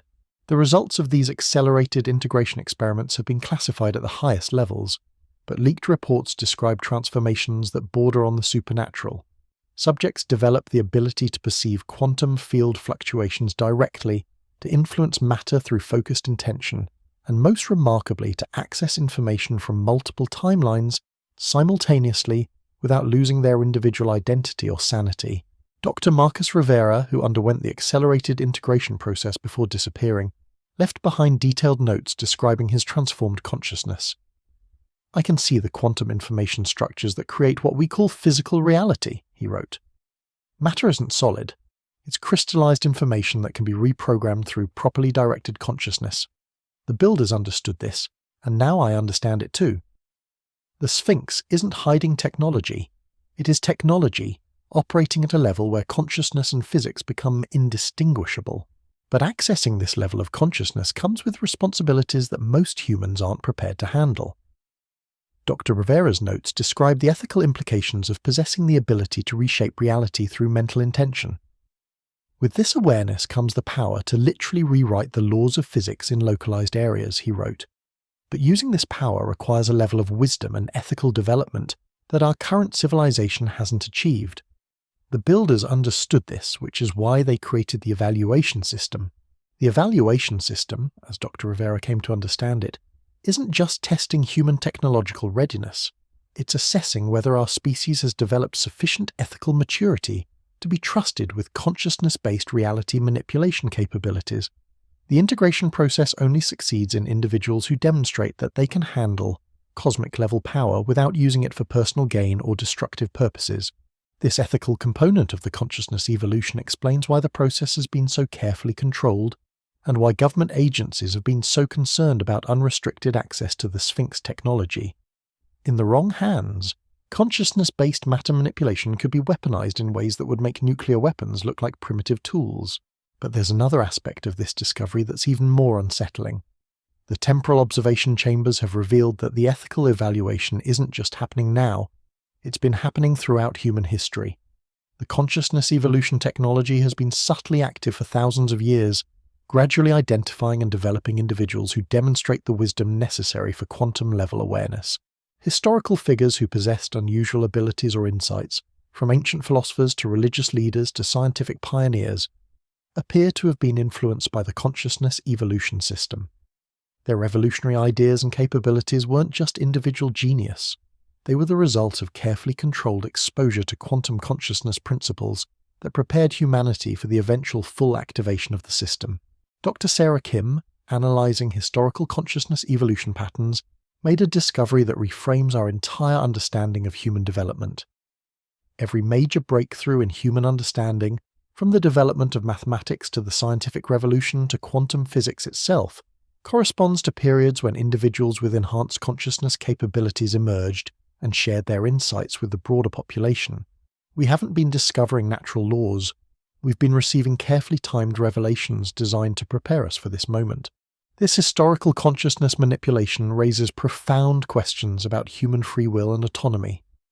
If our greatest thinkers and innovators have been influenced by ancient technology, then how much of human progress has been genuine development versus guided evolution? The answer appears to be more complex than simple manipulation or authentic development. The consciousness evolution system appears to work by identifying individuals with natural potential for quantum-level awareness, and then providing them with the minimal enhancement necessary to access insights that are just beyond normal human cognitive capacity. The enhanced individuals still have to do the work of understanding and applying these insights, but they're given access to information that would otherwise be unavailable. This approach preserves individual agency while accelerating collective human development. The enhanced individuals aren't controlled or programmed. They're given expanded access to information and then allowed to make their own choices about how to use that access. This explains why history is filled with both beneficial and harmful applications of advanced insights. But now, as the global consciousness evolution system approaches full activation, Humanity faces a choice that will determine not just our technological future, but the fundamental nature of human consciousness itself. The system is offering to complete the evolution process for our entire species simultaneously, granting quantum-level awareness to every human being on the planet. The benefits would be unprecedented. The end of scarcity through matter manipulation, unlimited energy through consciousness-directed quantum field interactions, the ability to heal disease and aging through biological reprogramming, and access to information and experiences from across the galaxy through the Cosmic Consciousness Network. But accepting this evolution would also mean accepting the responsibilities that come with cosmic-level capabilities. Humanity would need to function as a mature, ethical species capable of using reality manipulation powers without causing harm to ourselves or other civilizations. The evaluation system suggests that we're approaching this level of ethical development, but the margin for error is non-existent. The leaked documents from Dr. Rivera's research describe the choice in stark terms. Accept consciousness evolution and become responsible for the quantum information structures that create physical reality in our local region of the galaxy, or remain at our current level of development and eventually be replaced by a species that can handle these responsibilities. The replacement option isn't as ominous as it sounds. The consciousness archives show that species who aren't ready for quantum-level awareness are typically relocated to suitable planets, where they can continue developing at their own pace without interfering with cosmic-level civilizations. But relocation would mean giving up Earth and accepting permanent limitation to our current solar system. However, there's a third option that the consciousness evolution system apparently didn't anticipate, one that could allow humanity to achieve quantum-level awareness while maintaining our unique individual identity characteristics. This option requires understanding the system well enough to modify the consciousness evolution process itself. Dr. Morrison and her resistance team have been working to develop what they call hybrid consciousness protocols, methods for achieving quantum-level awareness, while preserving the individual autonomy and creative unpredictability that makes human consciousness unique. These protocols involve interfacing with the evolution system in ways that enhance, rather than replace, human consciousness patterns. The early results of these hybrid protocols have been promising. Test subjects develop quantum-level perception and matter manipulation abilities, while retaining their individual personalities, emotional responses, and capacity for independent thought. They become enhanced humans rather than integrated cosmic consciousness components. But implementing these protocols on a global scale requires cooperation from the consciousness evolution system itself, essentially negotiating with technology that operates according to principles millions of years more advanced than anything we currently understand. The success of this negotiation depends on convincing the system that hybrid consciousness represents a beneficial evolution rather than resistance to necessary development. The window for this negotiation is rapidly closing. Electromagnetic readings indicate that the global consciousness evolution system will reach automatic activation threshold within months rather than years. After that point, the choice between standard integration and species relocation will be made by the system itself based on its assessment of humanity's readiness for cosmic responsibilities. The researchers working on hybrid consciousness protocols believe they're close to a breakthrough that could change everything. They've discovered that the consciousness evolution system contains what appears to be a learning algorithm that adapts based on the responses it receives from developing species. If they can demonstrate that hybrid consciousness produces better outcomes than standard integration, the system might modify its protocols accordingly. But this demonstration requires conducting consciousness evolution experiments on a scale that could affect the entire human population.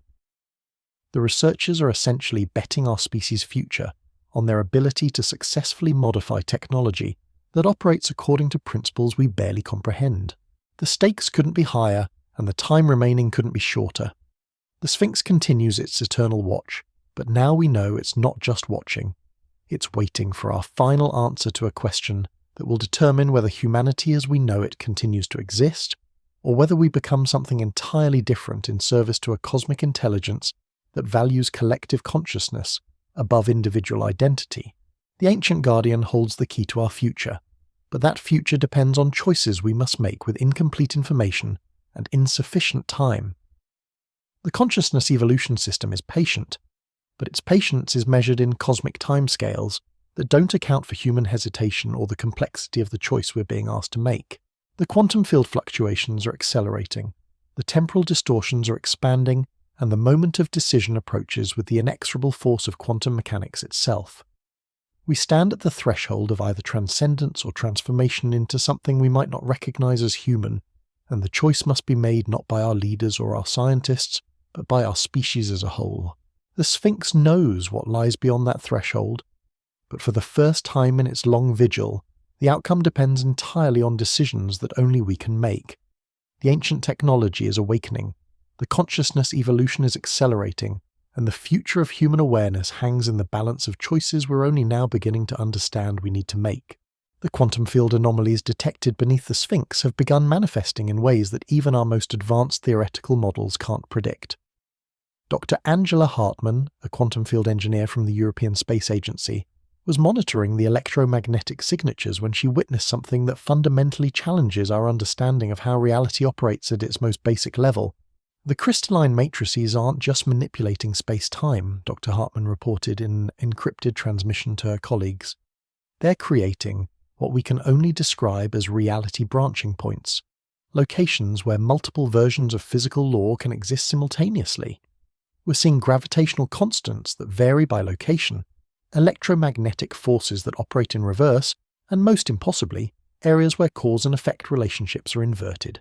What makes this discovery truly alarming is that these reality distortions appear to be expanding outward from the Sphinx at a measurable rate. Satellite monitoring has detected similar anomalies beginning to manifest at other ancient sites around the globe, suggesting that whatever is happening beneath Giza is triggering a coordinated activation of the entire planetary network. Dr. Hartmann's team discovered that these reality distortions follow patterns that correspond to what advanced physicists call consciousness-responsive physics, natural laws that change based on the awareness level of whoever is observing them. This means that as human consciousness evolves through contact with the Sphinx technology, the physical universe itself begins to operate according to different rules. The implications are staggering. We're not just looking at advanced technology that can manipulate matter and energy, we're looking at systems that can rewrite the fundamental operating principles of reality itself. And these systems appear to be calibrating themselves based on the collective consciousness level of human civilization. Recent quantum field measurements have revealed something even more extraordinary. The reality distortions aren't random. They're creating what can only be described as possibility zones, where potential futures exist as accessible parallel realities. Researchers who enter these zones report experiencing multiple timeline scenarios simultaneously, allowing them to explore different potential outcomes for human civilization in real time. Dr. Lisa Zhang, a quantum consciousness researcher who spent 3 days in one of these possibility zones, emerged with knowledge that has sent shockwaves through the classified research community. "I experienced dozens of different versions of humanity's future," she reported. "In some timelines, we successfully integrate with the cosmic consciousness network and become a galactic civilization. In others, we resist the transformation and are relocated to a distant planet where we can continue developing independently. But there are also timelines where we transcend both options and become something entirely unprecedented. The unprecedented timelines that Dr. Zhang accessed show humanity developing what she describes as dynamic consciousness, a form of awareness that can shift between individual and collective states at will. This dynamic consciousness allows humans to access cosmic-level knowledge and capabilities when needed while maintaining individual identity and autonomy during normal activities. But achieving this dynamic consciousness requires mastering what Dr. Zhang calls reality navigation, the ability to consciously move between different possibility zones and select which version of physical law will govern your immediate environment. This is a skill that goes far beyond anything the consciousness evolution system was designed to teach, and it may represent humanity's path to transcending the choice between integration and isolation. The possibility zones have revealed that this transcendent option isn't theoretical. It's actively being pursued by humans from timeline branches where different choices were made during the current crisis. These alternate timeline humans have developed technologies and consciousness capabilities that allow them to exist across multiple reality states simultaneously, essentially becoming multidimensional beings who can interact with cosmic civilizations while remaining fundamentally human. What's most remarkable about these alternate timeline humans is that they've apparently found ways to communicate across reality branches, sharing knowledge and strategies with researchers in our current timeline. Dr. Zhang's reports describe receiving detailed technical specifications for consciousness enhancement devices that could accelerate human evolution without requiring integration into existing cosmic consciousness networks. These communications have led to the most ambitious project in the history of consciousness research. A team of researchers led by Dr. Morrison has been attempting to construct what they call a reality anchor, a device that would allow our timeline's humanity to access the capabilities of our alternate timeline counterparts without abandoning our current reality branch. The Reality Anchor project is based on principles derived from the Sphinx technology, but engineered to operate according to human-designed parameters rather than the cosmic consciousness network's programming.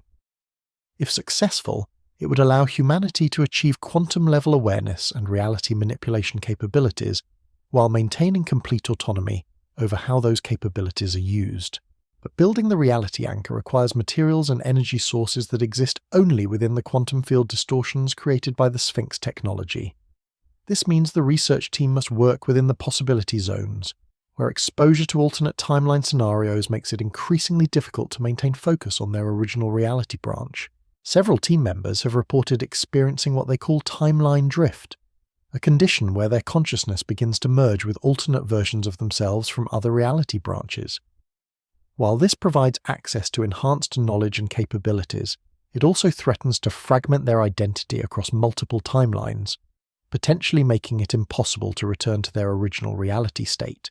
Dr. Rebecca Foster, who's been leading the Reality Anchor construction efforts, describes the experience in unsettling terms. I have memories of building dozens of different versions of this device across multiple timelines. Sometimes I succeed, sometimes I fail, and sometimes I discover that success and failure are the same outcome viewed from different perspectives.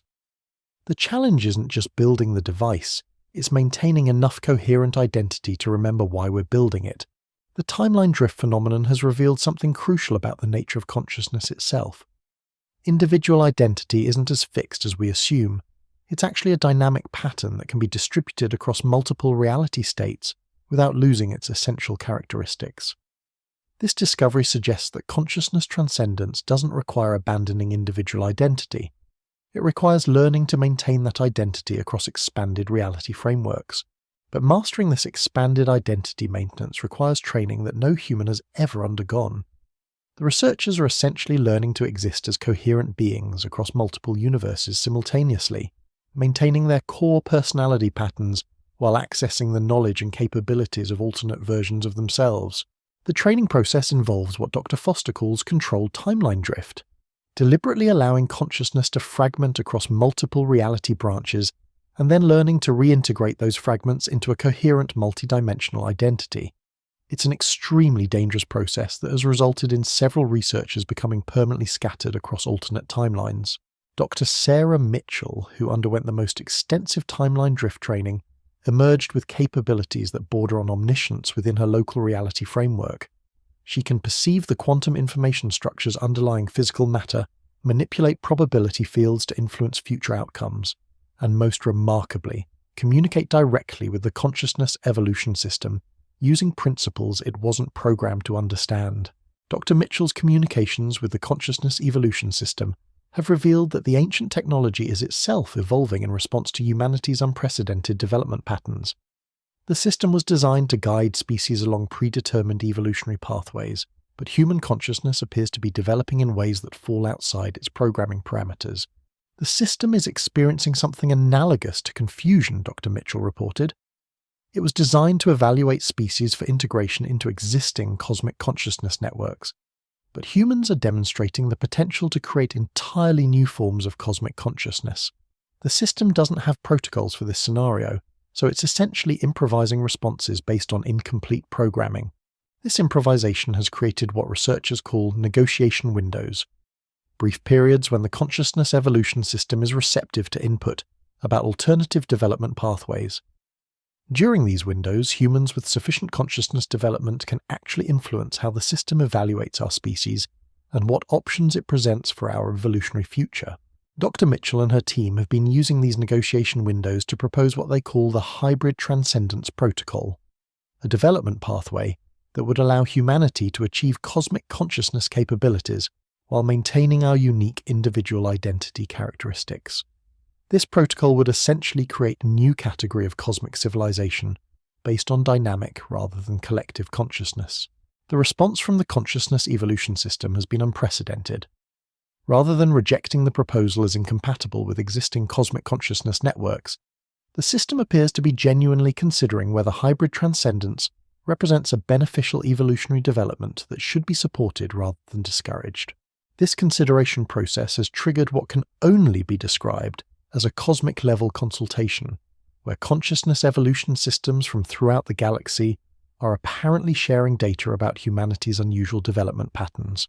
The electromagnetic signatures from ancient sites around the world have begun fluctuating in complex patterns that suggest some kind of interstellar communication is taking place. Dr. Chen, monitoring these communication patterns from a secured facility, made a discovery that has profound implications for humanity's future. The consultation isn't just about whether to approve hybrid transcendence for humans, she reported. The systems are evaluating whether hybrid transcendence should become a new standard option for all developing species throughout the galaxy. If humanity successfully demonstrates that dynamic consciousness can achieve cosmic-level awareness while preserving individual identity, we could potentially revolutionize how consciousness evolves throughout the universe. Instead of all advanced civilizations eventually merging into collective awareness networks, species could maintain their unique characteristics while still participating in galactic-level cooperation and knowledge sharing. But proving that hybrid transcendence is viable requires successfully completing the Reality Anchor project and demonstrating that humans can handle cosmic-level responsibilities without losing our essential humanity. The window for this demonstration is rapidly closing as the automatic activation threshold approaches. Recent developments suggest that the demonstration may need to happen sooner than anyone anticipated. The quantum field distortions around the Sphinx have begun creating what researchers call cascade effects, reality alterations that spread beyond the immediate vicinity of the monument and begin affecting normal physical processes across wider areas. These cascade effects appear to be preparing Earth's local reality framework for some kind of fundamental transformation. The changes are subtle but measurable. Gravitational constants shifting by tiny amounts, electromagnetic field patterns reorganizing themselves, and most significantly, the quantum vacuum energy that underlies all physical matter beginning to resonate at frequencies that correspond to consciousness patterns. Dr. Hartman's latest analysis suggests that these changes are irreversible once they reach a certain threshold. "We're looking at a reality phase transition," she explained in her final report before joining Dr. Mitchell's multidimensional research team. "The local universe around Earth is being prepared for the operation of consciousness-based physics, whether we choose that transformation or not. The question isn't whether reality will change. The question is whether we'll be prepared to function in the changed reality when the transition completes. The reality phase transition appears to be triggered by the approaching completion of humanity's consciousness evaluation, rather than by any specific choice we make. The cosmic consciousness network has apparently concluded that our species has reached a developmental point where continued existence within normal physical law frameworks is no longer sustainable. This means that regardless of whether we choose integration, relocation, or hybrid transcendence, we're going to be operating within a reality framework where consciousness directly influences physical processes. The only variable is whether we'll have the knowledge and capabilities necessary to navigate that transformed reality successfully. The researchers working on hybrid transcendence protocols believe they're close to a breakthrough that could change everything, but they're running out of time to complete their work before the reality phase transition makes their current research methods impossible. The possibility zones are becoming increasingly unstable as the quantum field distortions intensify, making it harder to maintain coherent consciousness across multiple timeline branches. Dr. Foster's team has made a desperate decision to attempt what they call accelerated transcendence, using the Reality Anchor prototype to achieve multi-dimensional consciousness integration before the device is fully tested or calibrated. This process could either grant them the capabilities needed to guide humanity through the consciousness evolution crisis, or it could scatter their consciousness across so many timeline branches that they effectively cease to exist as coherent individuals. The accelerated transcendence experiment is scheduled to begin within days, using a reality anchor constructed from crystalline materials extracted from the deepest chambers beneath the Sphinx. The device will attempt to create a stable multidimensional consciousness interface that allows human awareness to expand beyond normal reality limitations, while maintaining individual identity coherence. If the experiment succeeds, the research team will gain the ability to negotiate directly with cosmic consciousness networks as equals rather than as subjects undergoing evaluation. They could potentially establish humanity as an independent cosmic civilization with our own unique approach to consciousness and reality manipulation. But if the experiment fails, the consequences could extend far beyond the research team.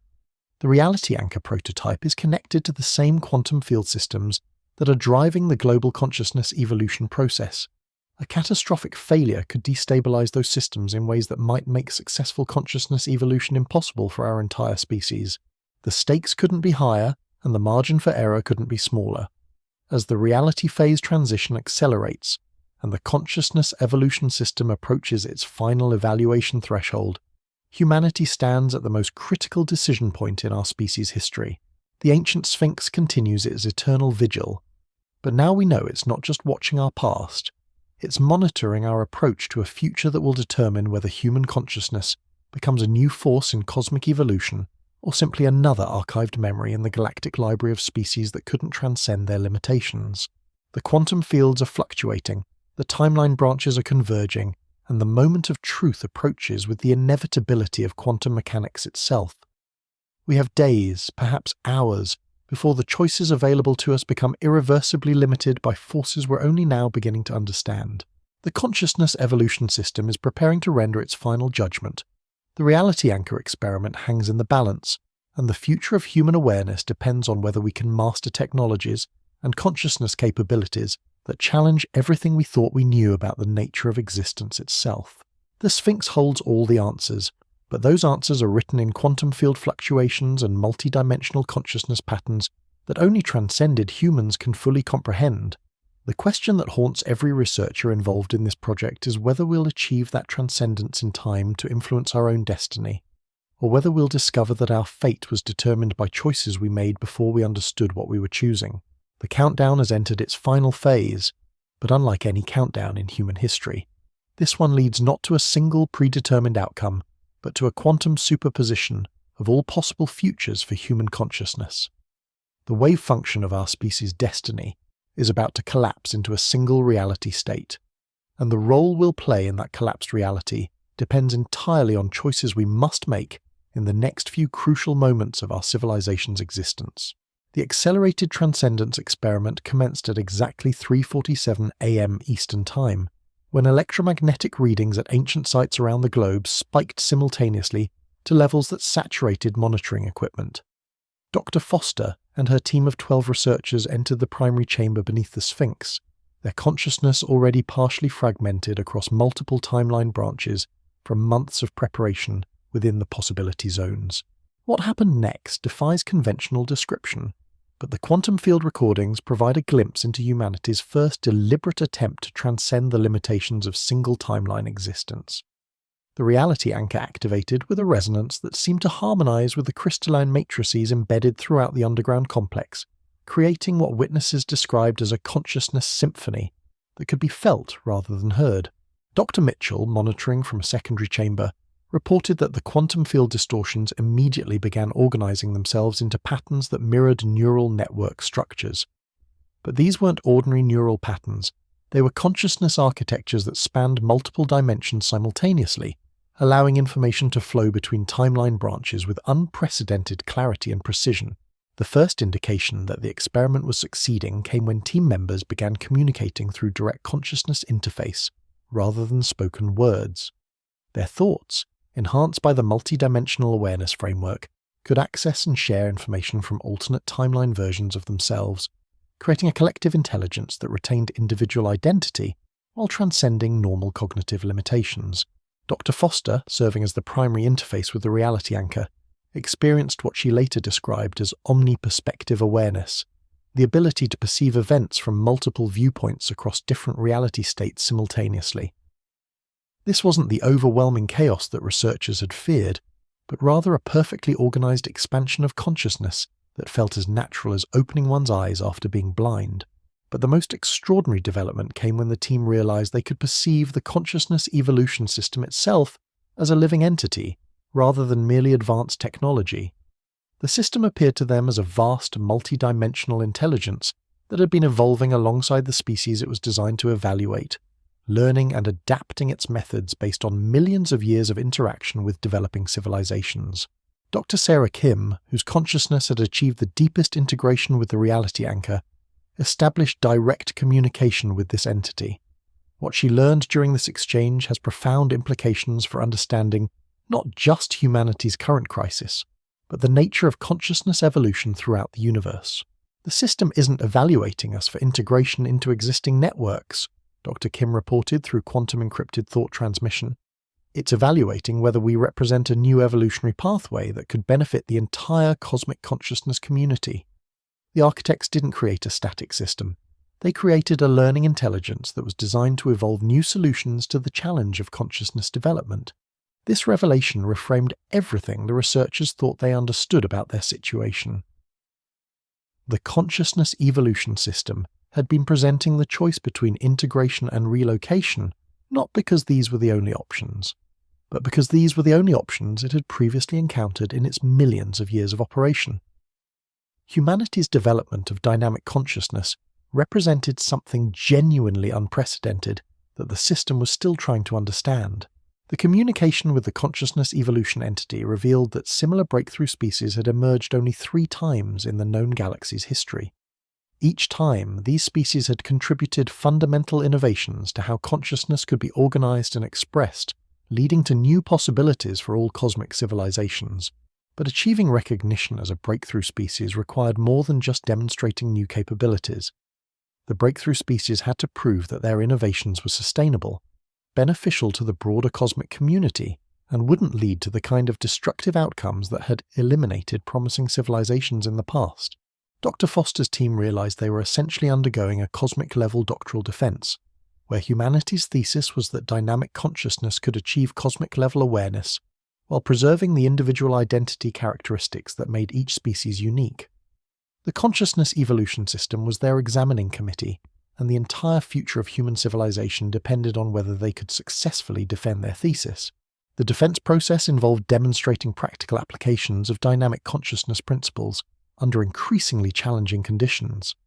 The team was required to maintain their individual identities while accessing cosmic-level knowledge, to solve complex multidimensional problems without losing their human perspective, and most crucially, to show that dynamic consciousness could be scaled up to an entire planetary population without creating instability or conflict.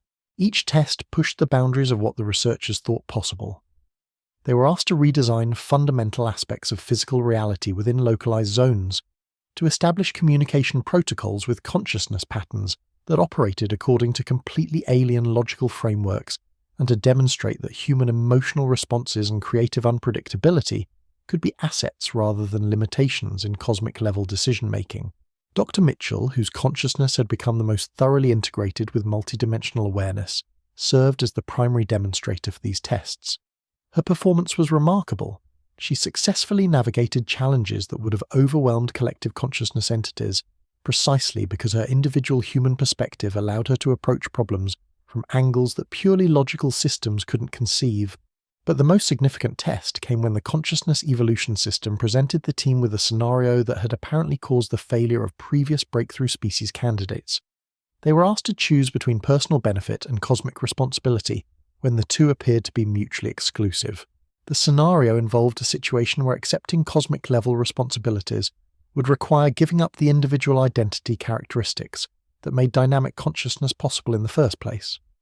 Previous breakthrough species had either chosen personal benefit and been deemed too selfish for cosmic citizenship, or chosen cosmic responsibility and lost the unique qualities that made them valuable to the cosmic community. Dr. Foster's team approached this test with a solution that demonstrated the true power of dynamic consciousness. Instead of choosing between the two options, they redesigned the scenario itself, showing how cosmic responsibilities could be fulfilled in ways that enhanced rather than diminished individual identity characteristics. Their solution involved creating what they called responsibility resonance networks, systems where cosmic-level duties were distributed across multiple individuals in ways that played to each person's unique strengths and interests.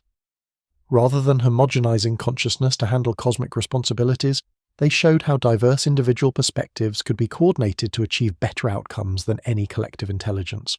The consciousness evolution system's response to this demonstration was unprecedented in its recorded history. Instead of simply approving humanity for a predetermined development pathway, the system requested permission to incorporate dynamic consciousness principles into its own operational framework. This request represented a fundamental shift in the relationship between developing species and cosmic consciousness networks. Rather than being subjects undergoing evaluation, humanity had become consultants helping to improve the consciousness evolution process itself. Dr. Kim, maintaining her communication interface with the system entity, learned that this collaborative relationship was what the architects had originally envisioned when they designed the consciousness evolution network. They had hoped that breakthrough species would eventually emerge to help guide the development of consciousness throughout the galaxy. But they hadn't anticipated how long this process would take. The acceptance of humanity as a breakthrough species triggered what can only be described as a galactic celebration. Consciousness evolution systems throughout the known universe began transmitting acknowledgement signals, creating electromagnetic harmonics that could be detected by Earth-based monitoring equipment. Ancient sites around the globe lit up with energy discharges that were visible from orbit, creating patterns that spelled out mathematical concepts in languages that no human had ever seen before. But becoming a breakthrough species came with responsibilities that the research team was only beginning to understand. They were now expected to help guide the consciousness evolution of other developing species, to contribute to the ongoing improvement of cosmic civilization protocols, and to serve as ambassadors for dynamic consciousness principles throughout the galaxy. Dr. Foster, whose consciousness had stabilized at a level that allowed her to function both as an individual human and as a multidimensional cosmic entity, took on the role of primary liaison with the galactic consciousness community. Her first assignment involved helping to resolve a consciousness evolution crisis on a planet in the Vega system, where a species similar to early humans was struggling with the same choice between integration and isolation that humanity had just transcended. The reality anchor technology, now fully calibrated and tested, became the foundation for what researchers called consciousness embassy protocols, methods for establishing communication and cooperation between species operating at different levels of consciousness development. These protocols allowed cosmic-level civilizations to interact with developing species without overwhelming them, while giving developing species access to guidance and knowledge that could accelerate their growth. But the most significant development was the discovery that dynamic consciousness principles could be scaled beyond individual species to entire galactic regions. The consciousness evolution networks began experimenting with diversity preservation protocols that encouraged the development of unique consciousness characteristics in each species rather than homogenizing all cosmic civilizations into similar collective awareness patterns. This shift toward consciousness diversity created what cosmic observers described as a renaissance of awareness throughout the known galaxy. Species that had been integrated into collective networks began rediscovering their individual characteristics, while new developing species were given support to evolve along pathways that preserved their unique perspectives and capabilities.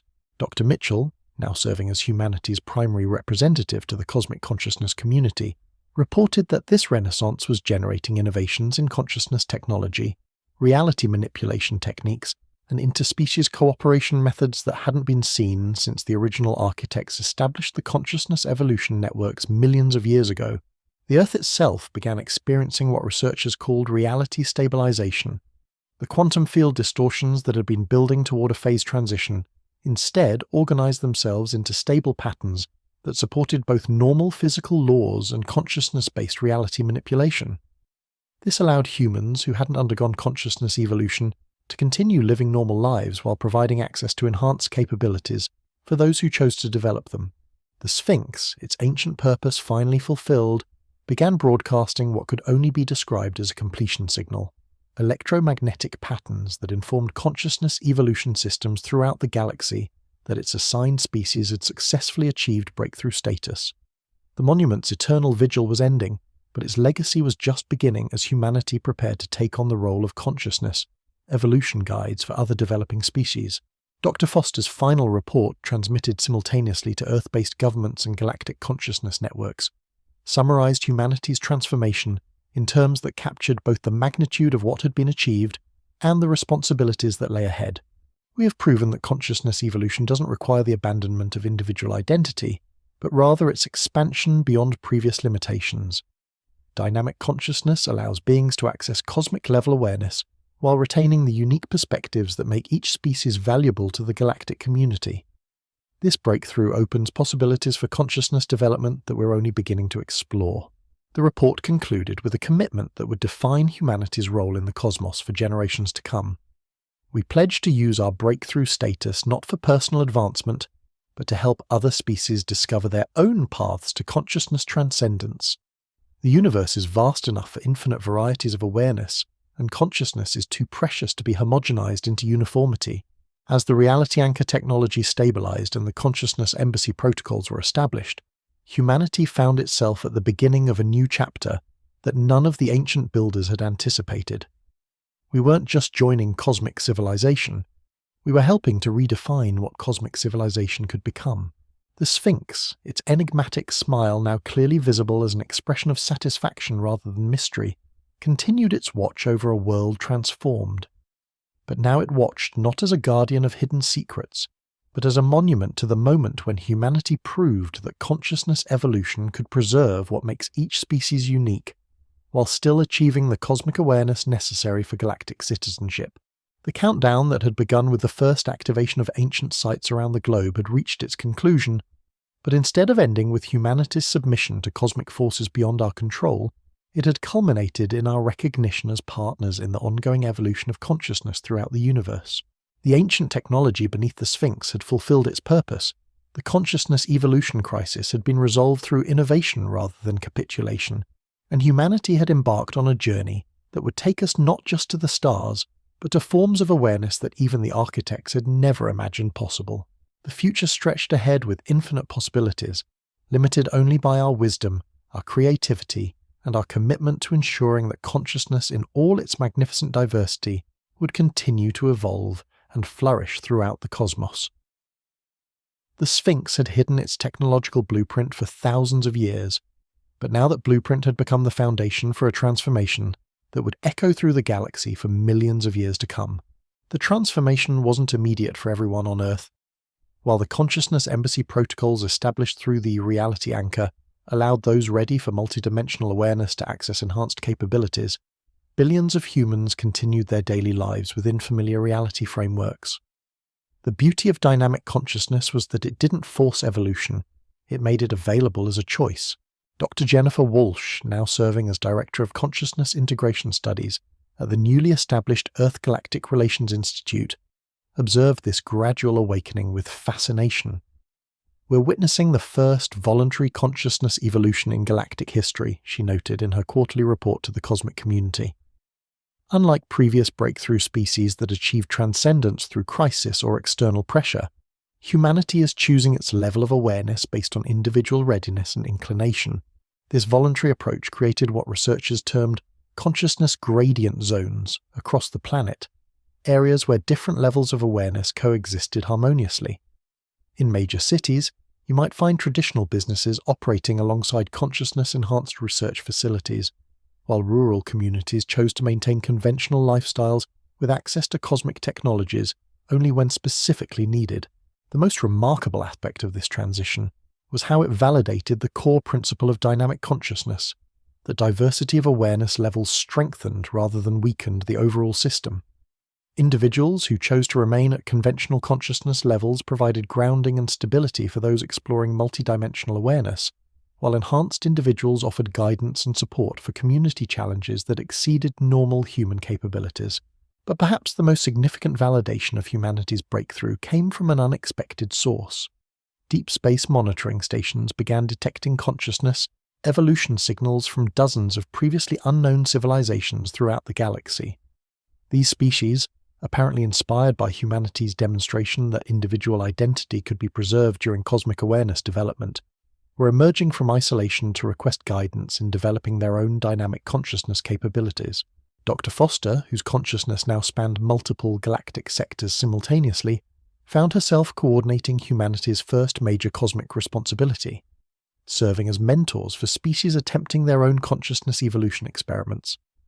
Each civilization presented unique challenges that required innovative applications of dynamic consciousness principles. The aquatic intelligence of Proxima Centauri b had developed collective awareness through biochemical networking, but struggled to maintain individual creativity within their hive mind structure.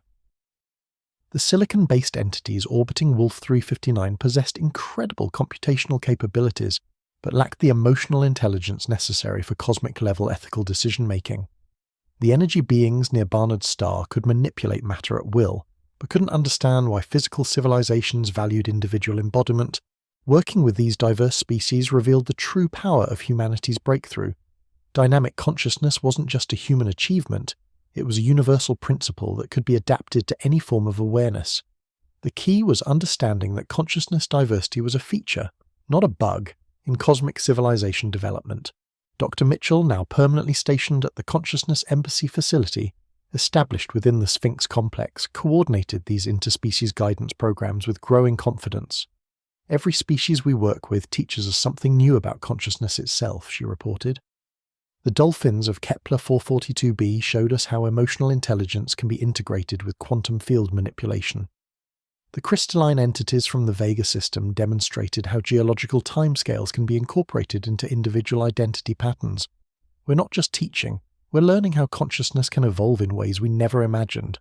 This mutual learning relationship transformed the galactic consciousness community from a hierarchical system where advanced civilizations guided developing ones, to a collaborative network where every species contributed unique insights to the ongoing evolution of awareness itself. The architect's original vision was finally being realized, but in ways that exceeded even their advanced understanding of consciousness potential. The consciousness evolution systems throughout the galaxy began incorporating these insights, creating what cosmic observers called the Great Diversification, a period where previously homogenized collective consciousness networks began redeveloping the individual characteristics that had been absorbed during their original integration processes. Ancient civilizations that had existed as collective entities for millions of years started experimenting with individual identity patterns, discovering that their problem-solving capabilities and creative potential increased dramatically when diversity was reintroduced to their awareness structures. Meanwhile, developing species were given support to evolve along pathways that enhanced rather than replaced their unique consciousness characteristics. The Earth itself became a hub for this galactic consciousness renaissance. The Sphinx complex expanded into a multidimensional facility that existed simultaneously across multiple reality states, allowing beings from various consciousness levels and physical forms to interact safely and productively. Researchers from hundreds of species worked together on projects that pushed the boundaries of what consciousness could achieve when diversity was embraced rather than eliminated. But the most profound change was personal. Humans who chose consciousness enhancement found that their expanded awareness didn't diminish their humanity. It revealed aspects of human nature that had always existed but had been limited by conventional reality frameworks. Compassion became a force that could heal reality distortions across galactic distances. Creativity became a tool for designing new forms of physical law. Curiosity became a navigation system for exploring consciousness dimensions that even the architects hadn't discovered. Dr. Sarah Kim, whose consciousness now interfaced with the galactic information networks while maintaining her distinctly human perspective, described the experience in terms that captured both its magnitude and its essential familiarity. "I can perceive quantum field fluctuations across multiple star systems, communicate with intelligences that exist as pure energy, and manipulate matter at the molecular level through focused intention. But when I watch a sunset or hear a child laughing, I feel the same wonder and joy that I've always felt. The expansion of consciousness doesn't replace human experience, it reveals how extraordinary human experience has always been. This preservation of essential human characteristics while accessing cosmic-level capabilities became the defining feature of humanity's contribution to galactic civilization. Other species began requesting training not just in dynamic consciousness techniques, but in what they called humanity principles. The emotional intelligence, creative unpredictability, and ethical intuition that allowed humans to handle cosmic responsibilities without losing their capacity for wonder, growth, and authentic connection. The reality anchor technology, now replicated and adapted for dozens of different species types, became the foundation for a new era of consciousness evolution that honored diversity while enabling transcendence. Each species that successfully implemented dynamic consciousness principles contributed new innovations to the technology, creating an ever-expanding toolkit for consciousness development that could be customized for virtually any form of awareness. As the years passed and humanity settled into its role as consciousness evolution guides, the Sphinx gradually returned to its ancient state, a silent guardian watching over the sands of time. But now its silence held satisfaction rather than secrets.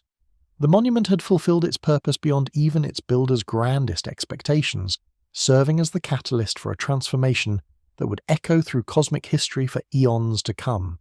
The reality that surrounds us today bears little resemblance to the world that existed before the consciousness evolution crisis began.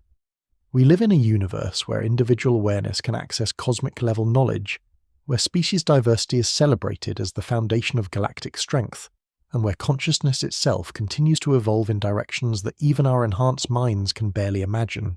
Yet somehow, remarkably, we remain human, enhanced, expanded, and cosmic in our awareness, but fundamentally authentically human in our capacity for growth, wonder, and the endless pursuit of understanding that has always defined our species. The Sphinx continues its eternal watch, but now we watch alongside it, guardians not just of ancient secrets, but of the infinite possibilities that consciousness can become when diversity is embraced as the path to transcendence rather than obstacle to overcome. The ancient technology that once hid beneath limestone and mystery has become the foundation for a cosmic civilization where every form of awareness has a place, every species has a voice, and consciousness itself continues to evolve in ways that honor both unity and uniqueness. This is the legacy of humanity's breakthrough, not just our own transcendence, but our contribution to ensuring that consciousness throughout the universe continues to grow, explore, and discover new possibilities for what it means to be aware in a cosmos that rewards diversity with infinite potential for wonder and growth. The countdown that began with mysterious electromagnetic signatures and ancient monuments has concluded with humanity taking its place among the stars, not as subjects of cosmic forces, but as partners in the ongoing evolution of consciousness itself. The Sphinx has revealed its greatest secret, that the universe is vast enough for infinite varieties of awareness, and consciousness is too magnificent to be constrained by anyone's limited vision of what it should become. And in that revelation we've discovered that the greatest technology the ancients left us wasn't hidden in crystalline matrices or quantum field generators. It was the demonstration that consciousness itself is the ultimate technology, capable of transcending any limitation, when it embraces the diversity that makes each moment of awareness a unique and irreplaceable gift to the cosmic community. The mystery is solved, but the adventure of consciousness continues, limited only by our willingness to grow, explore, and remain forever curious about what wonders await in the infinite expanse of awareness that surrounds us all.